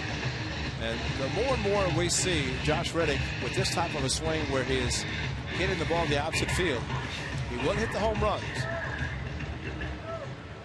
Sometimes a flare to left could get you going. Absolutely. Couldn't be happy with a flare. Stay on the ball a lot longer. The ball gets on you deep into your bat.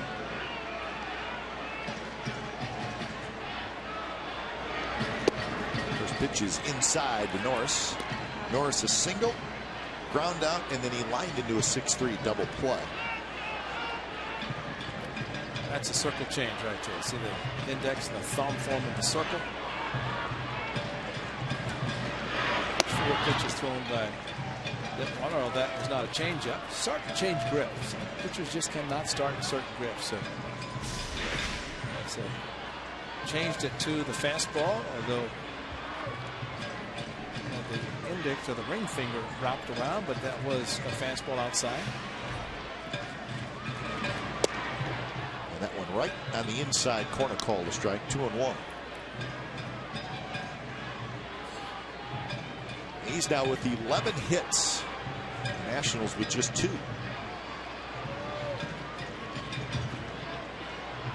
Lefties right. The A's now have 3 lefties in the rotation. Drew Pomeranz going to Baloney, along with Kazmir. So Drew Pomeranz doing a great job.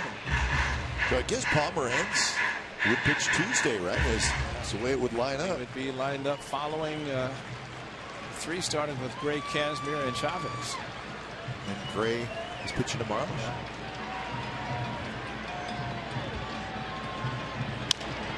Bouncer to third, into left field, and that's a base hit. Donaldson digging for home. The throw is late, and it's 8-0. The A's lead. Norris has an RBI single.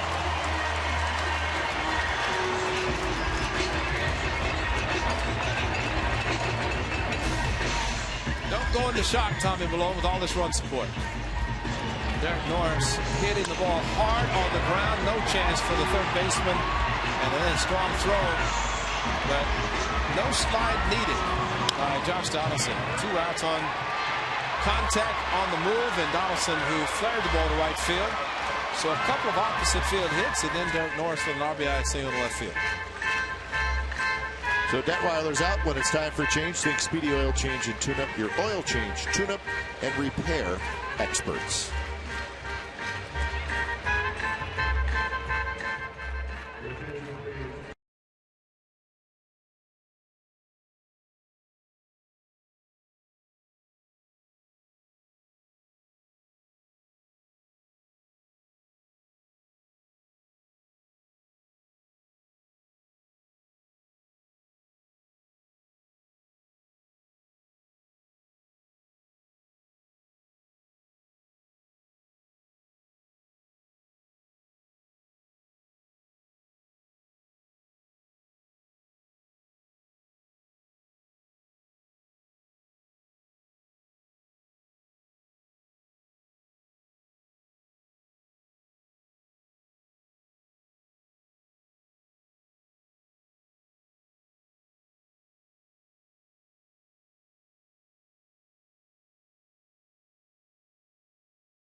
Of the most live sports. And by Toyota. #1 in MPG, durability, and resale value. Toyota, Let's go places. So the A's have added a run here in the 7th inning. Instant batting, 2-on, 2-out. Sogard will face the new pitcher. It's the rookie right-hander Aaron Barrett. And number 16 strikeouts in just 10 2/3 innings for this rookie, Aaron Barrett. He does with a good fastball, mid-90s, slider and changeup. A couple of different fastballs for the right-hander. See more and more power arms out of the bullpen. The days of changeup artists coming out of the bullpen are past. Think of Doug Jones, who throw the changeup off the changeup, and got a lot of outs. But it's, and you know, there's talk about the hitting streak. You think of the great late Joe DiMaggio, and he had a 56-game hitting streak. Usually, he might face the starting pitcher 4 times. Yep, not anymore. No. So Sogard is retired on the ground out. A run on 3 hits for the A's, and we're on to the 8th. It's 8-0. The A's lead. Hi, I'm Coco Chris, and I'm here to audition for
CSNCalifornia.com to decide the player of the game. Your vote counts. The winner will be revealed during A's postgame live. Follow the action on the diamond like never before with enhanced Bloomberg stats and much more. A's in-game live on CSNCalifornia.com. Log on now and vote. Well, if we casted a vote after 7 innings, it would be Tommy Milone, I think. It's his night. It is all due to come forth for Tommy to get run support and good defense and pitching well as he is. 6 strikeouts for Tommy, and 4 of those I have called to strike 3. Which is a good night when you throw the fastball in as effectively as Tommy has tonight. Let's keep it going. Facing Franson, Span, and Rendon.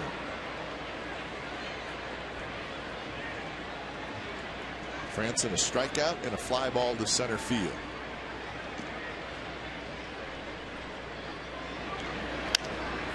He skies this one towards Sogard, who circles underneath it. And that's out number 1. Well, join us tonight on A's Postgame Live for the final 18 of this week. It says final 18 of the year, but I'm going to say just this week. All 4 broadcasters, say it Ken like Clark, it's, Vince Catroni, Ray Fosse, and myself. Say it like it's on there. No, I can't do that. That would be incorrect information. It's going to be an unscripted roundtable. We're going to talk about tonight's game. It's all good so far. Only on A's Postgame Live and 95.7 the game after the game. So what did it really say? Final 8 team of the year, and that is not accurate. It is not. I was going to say final 8 team of the month. That would be inaccurate. So I settled for Homestead. week. On the Homestead. Oh, the Homestead. today Friday? I believe so. Okay. I believe it is. 1-1 to Denard Span. Gamer. Put the hood on. And he's ready.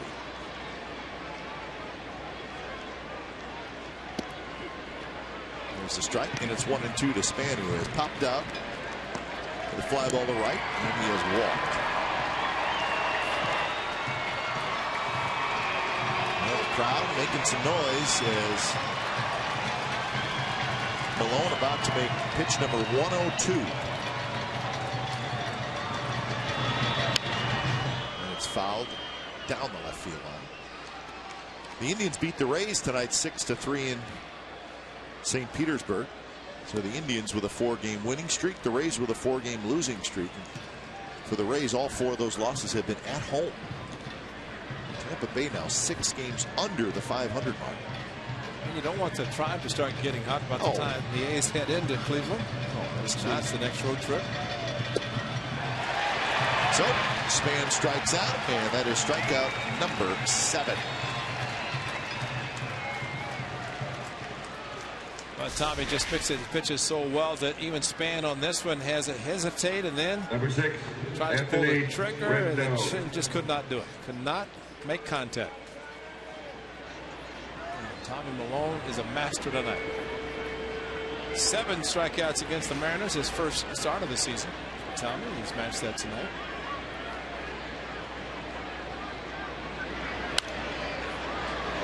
Doan swings at the first pitch, fouls it back.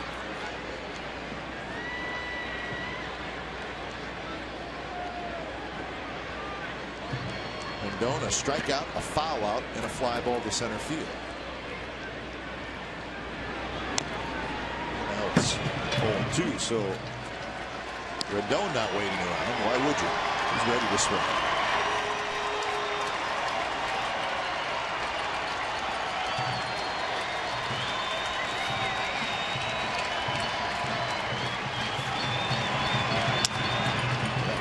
Reached for and rolled foul down the third baseline.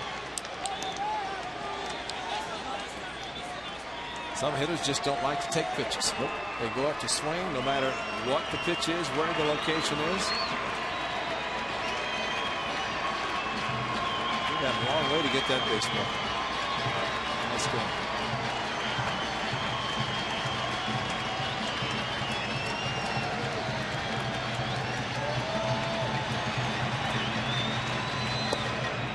In the dirt.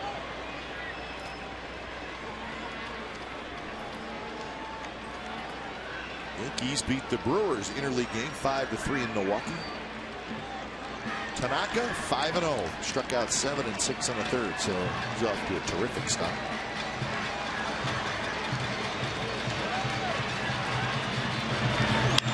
That one hit hard. Donaldson, what a play! Gets up, throws, and Moss digs it out. Nicely done on both ends. And that's a good way to end the top of the 8th inning. Donaldson with a terrific play.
summary brought to you by your local Toyota dealers, and it is all A's. 0-2-3 for the Nationals, and it's 8-12-0 for the Athletics. Pfister got knocked out in the 5th inning. Tommy Milone has been brilliant, and the A's have hit 3 home runs. Jaso in the 3rd, and then Moss and Cespedes went back-to-back in the 5th.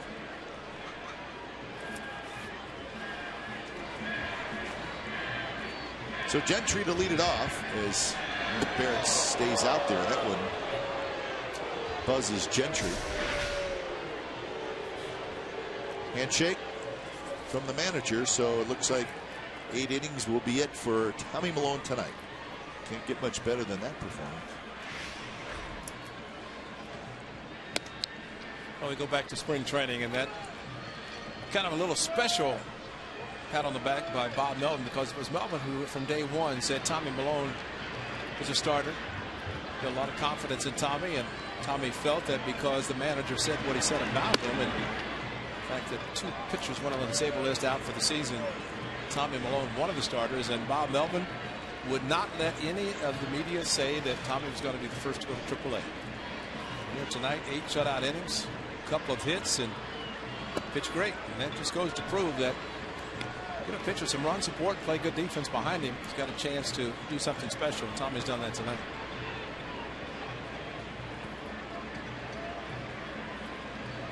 Three and 1 to Gentry. Gentry hits a high pop-up. Long run for Franson, but it'll drop into the first row. Franson plays the game all out, doesn't he? He does not do anything halfway. He had a little pop-up to second base, was standing at second base whenever the ball came down. It's good to see guys play the game the right way. Hustle.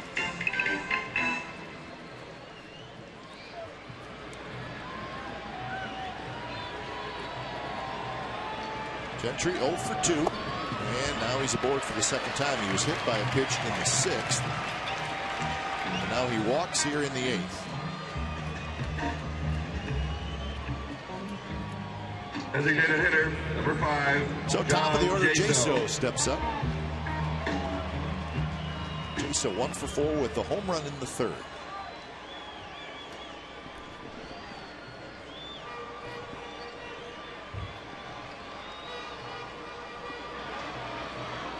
Nationals will play behind Gentry, and the first pitch is a strike to Jaso. Jaso in the leadoff spot and DH. Don't see a DH in the leadoff spot very often. No, you don't see a lot of leadoff hitters hitting home runs. Of course, Ricky Henderson, the all-time greatest, and John Jaso showed that it was not a leadoff home run for the game, but in his second at bat, he did this with a fastball. Pfister did not quite get it in where he wanted to, and especially the movement. But again, remember, it's the first start of the season for Pfister, and turned out to put up some good numbers for the Nationals. Good breaking ball there by Barrett.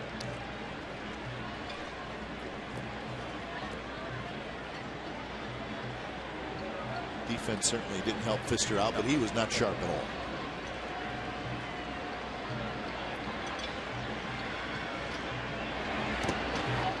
Barrett tried that breaking ball again. You think about the way spring training, how hitters are usually behind the pitchers, then the season starts, they're still a little bit behind. For Doug Pfister making the start tonight, his first at about 34 games for the Nationals, hitters have caught up. So if you struggle a little bit as a pitcher, it's not like you can take advantage of the slower bats at the beginning of the season. And for Pfister tonight, the A's took advantage, and especially the mistakes and the long ball, 3 of them tonight. And pitching by Tommy Milone. It's good to see. 3-2 pitch is foul back. Looks like Tommy's out of the game, but he may stick around just because it is the team that traded him to Oakland. There's a chance to pick up his first win of the season, and against the team that traded him.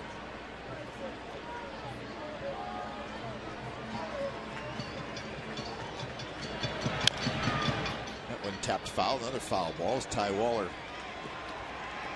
makes the play.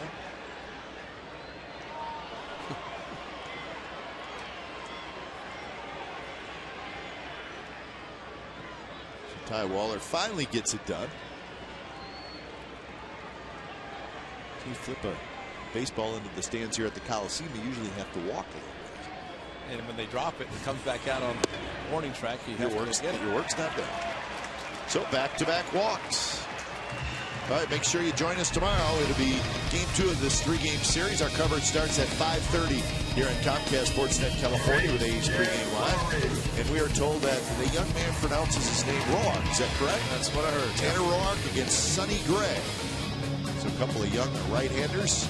Sonny Gray looking for his 5th win. So again, 5:30 with A's pregame live, and then after the game, you get complete A's coverage on Sportsnet Central and CSNCalifornia.com. So tomorrow night, hour earlier, fireworks after the game, huge crowds expected. So it should be a fun night of baseball tomorrow night. It's always special when Sonny Gray pitches.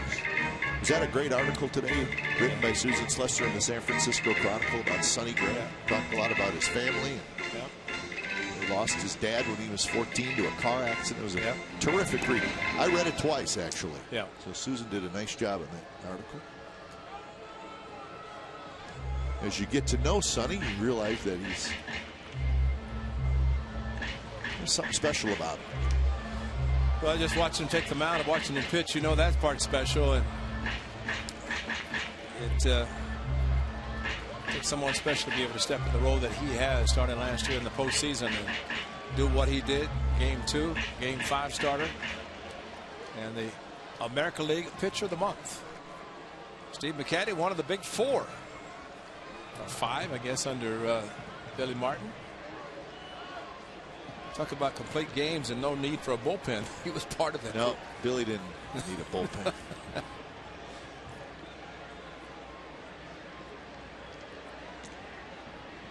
Want to know to Lowry.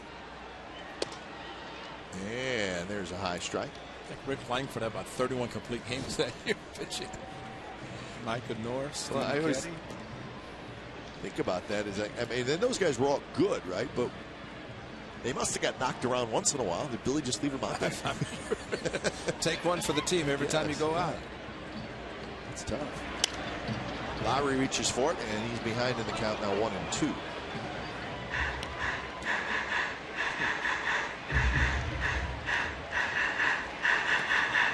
I don't think Billy knew anything about 100 pitches, kind of a limiter. So you don't think he had the counter? The counter in his hand? No. That's...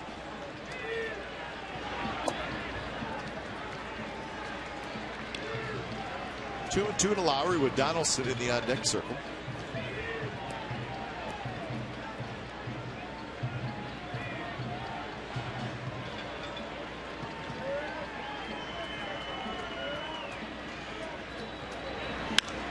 That one hit in the air to shallow left. Hairston is under. He's got it. So quiet night for Lowry. He is 0 for 5. If you do the kind of the replay of the last 3 fly balls to Scott Harrison left field. Third baseman, number 20. First one he dropped one hand, the next 2 both hands. He's got like 4 hands around his glove. He does not want that to happen. Well, he might not ever use just one glove, one hand to try to catch a ball. Just prove that you're human. That's part of the game. That's why hitters, when they hit the ball, run hard, because even a major league player can drop a ball or miss a ball. Donaldson takes inside. Drew Storen is warming up.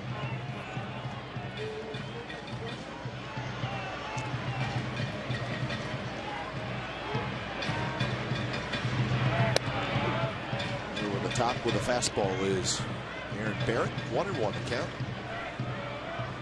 The Twins slowed down the Tigers today. Minnesota 2, Detroit 1. Hughes over Verlander. Glenn Perkins got his 9th save. And that one is belted. Left center and deep. Hairston is back, and he's got it. So Donaldson could not have missed it by much. He had his head down running to first base, and was either head down knowing he had missed it, or that he had a home run, but just got under it a little bit too much. Well, that's a great swing, but under it and maybe a little bit towards the trademark to keep it in the park. He's shaking his head. He do it. Guys know when they hit it, when they don't.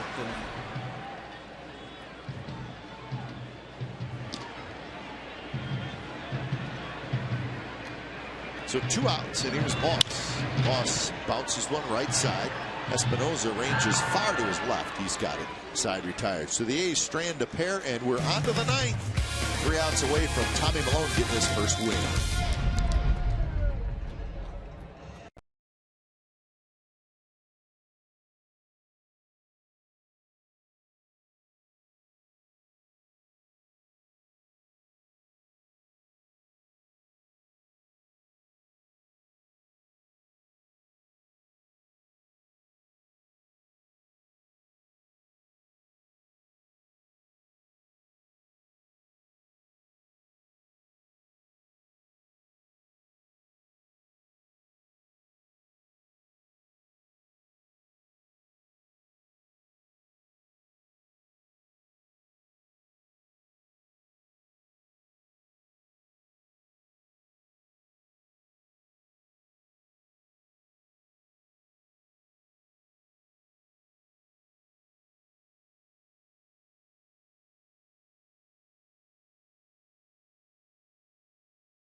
Here's tonight's Honda Player of the Game. How about Tommy Milone, former Washington National, acquired by the Athletics, and superb tonight with the fastball inside.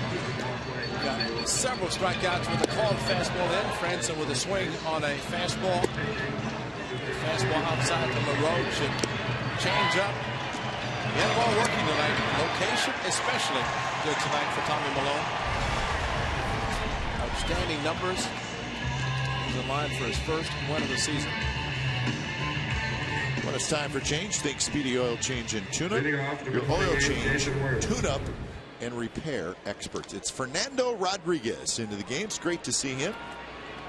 Pitched in 11 games in Sacramento, of course, coming off Tommy John surgery. He missed all of last year. A's got him in the Jed Lowry trade. He pitched in the big leagues with the Astros in 2011 and 2012. Brandon Moss now in the game in left field, and Derek Barton is at first base.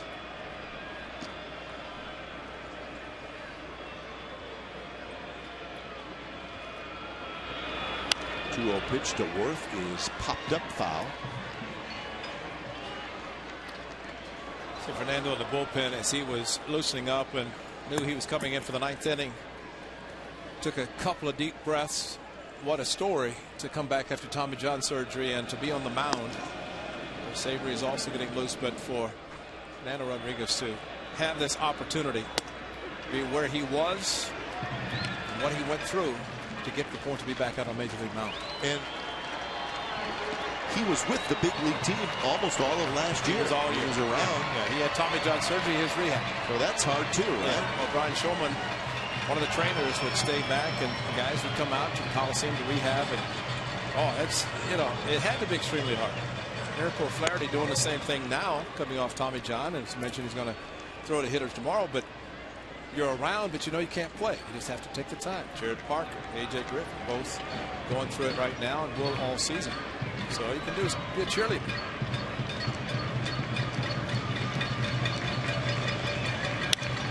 That one's hit left center, and it's hit pretty well. Gentry on the move, and Gentry makes the catch, bangs into the wall, and holds on. It's fun to watch that speed go to work. As long as you're not the one hitting it, that's so frustrating. And Jason, we're thinking I got a ball off the wall and we're going to hit for the night. And all of a sudden the speed of Craig Gentry drops it down left center and coasting after him. What a great play and preserving the shutout. I think that he knew that he had that all the way. Exactly. You know, if you're a pitcher and you see the speed in the outfield of these guys and the ground they can cover, and especially in this park where the ball doesn't carry extremely well anyway. So Worth probably hit that pretty well.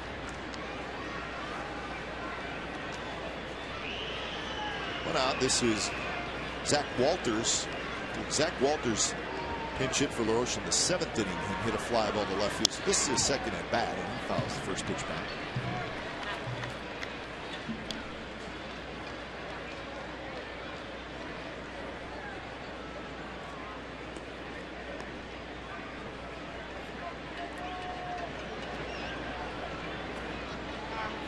He's trying to shut out pretty good offensive team in the Washington Nationals. Curveball and catches the outside corner first out.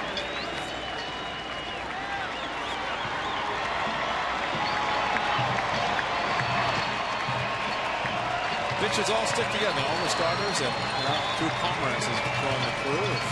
Starting pitchers on the bench. It's now in the rotation. Gray. Tomorrow.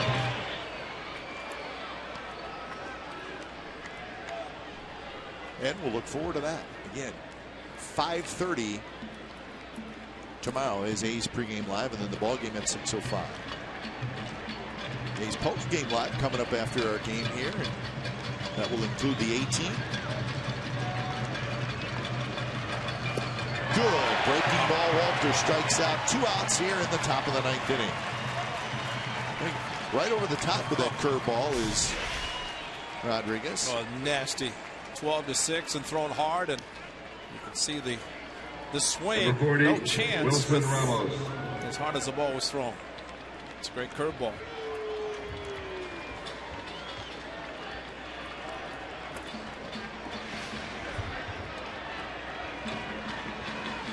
So Wilson Ramos steps in, and he is at a couple of ground outs and a strikeout. 0 for 3, just 2 hits in the game for the Nationals. It was a 2-out double by Hairston in the 2nd, and it was a 2-out single by Hairston in the 7th.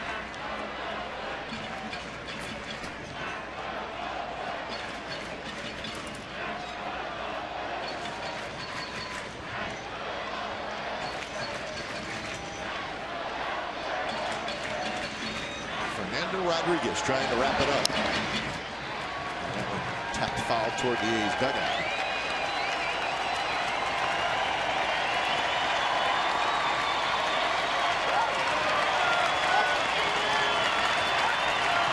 Two hits for Harrison. I guarantee he's thinking about the drop fly ball left field. Something that you probably won't see again for a long time, but did happen tonight. And that one hit hard past Lowry, and that's a base hit into left center field.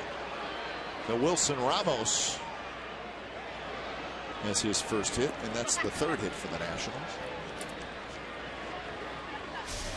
Well, after a great curveball, that's pretty good hitting, because I almost would think after a couple of strikes that we think he's going to drop the hammer on me, but he did not, and he was ready to hit the fastball.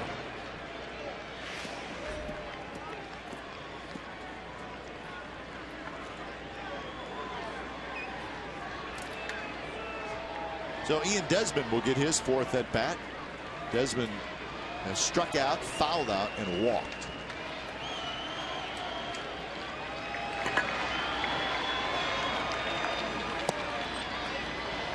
The Rangers won their game tonight. The Angels won their game tonight. The Mariners are currently losing 6-1 in the 9th inning at home to Kansas City.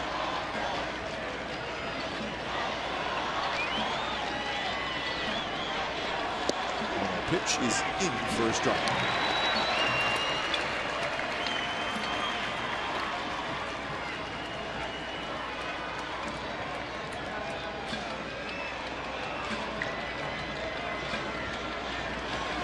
There's the good curveball from Rodriguez, straight over the top.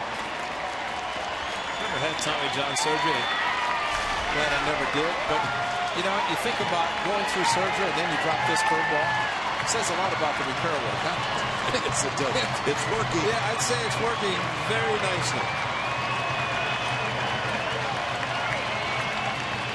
1-2 pitch, and that's grounded hard toward short. Lowry drops it, picks it up, flips to second, and that's the ball game. So the A's win game 1 of this 3-game series. They do it thanks to Tommy Milone, and the A's pick up their 4th shutout of the year. So the final score tonight, the Oakland Athletics 8 and the Washington Nationals 0. So Tommy Milone was terrific, and he gets his first win of the year. So it's amazing what a little run support does. So not only did he get run support, and he got good defense, and his stuff was the best it's been all year. So everything was leaning in Tommy Malone's favor tonight for him to get that first win. Couldn't be happier for him, and it couldn't have come against a better team than the team that was traded to the Athletics. And I'm sure, you know, if you think about what happened to Dan Straley, being an option, and Dan Straley is at AAA and Tommy Milone gets the start tonight, he pitches the superb. I mean, this is a great game tonight for him.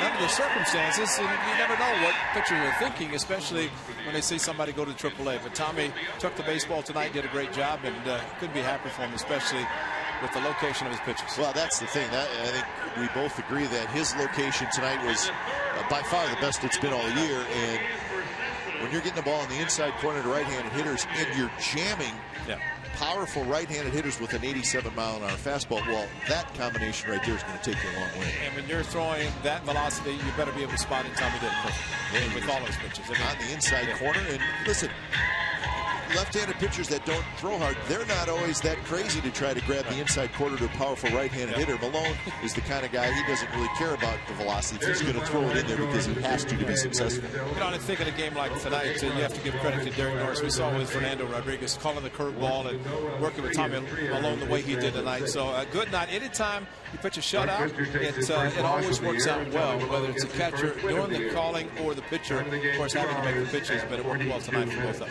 And maybe a little extra incentive for Tommy Milone. This team was a team that traded him away a couple of years ago, so you never know. I mean, it's not a huge deal to him, I wouldn't think, but still, it could be part of the equation. How about the leadoff hitter? Yeah, how about the leadoff hitter and the designated hitter, John Jaso, and he's standing by downstairs. We said on our show, John, it's a little strange to say leadoff hitter and designated hitter, plus you're a catcher. Was it a bit strange to do both tonight? Yeah, I guess it's not the most orthodox thing in baseball, but it's nothing that I'm a stranger to. I've done it for, you know, the years I've been in the big leagues and never did in the minor leagues, but it took the big leagues to do something like that. You hit a big home run against Frieri and Anaheim, 1-2 fastball, another 1-2 fastball tonight. Talk about the movement from Doug Fister, because I say that Brandon Moss hit a similar pitch for a base hit. You hit the home run. What kind of pitch was it? How were you able to wait for it the way you did to hit it as hard as you did? Yeah, it was a fastball, and a guy like Fister, he is throwing the two-seamer and trying to make it move and get you to kind of like roll the ball over and hit it somewhere in the infield. But that one kind of stayed straight, didn't really have the kind of movement, and the pitch right before that was another heater up a little bit, and that one was just a little bit lower to where, you know, I could swing and get the bat on it and hit it over the fence. No, so you're looking for pie, aren't you? No. It's not a pie situation. I know it's not. That's why you were looking around. Like you thought something was going to happen. Hey, John, so first interleague series of the year. You know, we're 35 games in. How is the preparation for an interleague series different than for a series? Let's say you're facing a division team, the Mariners or the Rangers, something like that. Well, I guess the preparation with the pitchers as far as hitting, I mean, they, you know, the situation for a pitcher hitting would be like bunting, basically. You know, although we do have a few guys that can swing it on this team. But I'd say, like, there's a preparation there. Obviously, the pitcher has to hit. But then also from a catcher standpoint, calling games, you have to know the situation with the pitcher on deck, with the 8-hole hitter, like runners on base, with those kind of situations. I think it's just being more aware of what's going on. But, I think like me and Dino, we got a pretty good idea of that part of the game. So you don't want to change too many things going into playing interleague, but pitchers bring their bunting bats with them. We hope, right? Yeah. You mentioned Dino, Derek Norris. What's it like to have both catchers in the lineup at the same time? You DH and him catching. Yeah, well, it's a lot different when you're in the minor leagues, that's for sure, because I did a lot of that after arm surgery in the minor leagues, and I had to run down to the bullpen to go warm up the pitcher while, like have a batting helmet on my head, and it's a little bit different at this level. But if there was a double barrel situation down there, I'd be running down to help out a little bit. But I don't know. I think it's good. It's a good way to get both bats in the lineup, and Dino's been swinging it really well. So it's good to have him in the lineup again, and caught a really good game today. Helped Tommy Malone through that awesome performance. Well, John, my partner's a former catcher, so he likes when you're both in the lineup. Absolutely. Yeah, we stick together, us catchers. I'm telling you. That's right. All right, John, nice job tonight. Thanks for dropping by. All right. So one of 3 home runs the A's hit tonight, so it was just a great all-around performance. Great pitching, the long ball, good defense, and should not be surprised by the final score. The A's win it 8-0. You've been watching Oakland A's baseball on Comcast Sportsnet California. Don't go away. A's postgame live with Brody Brazil and Carney Lansford starts right now.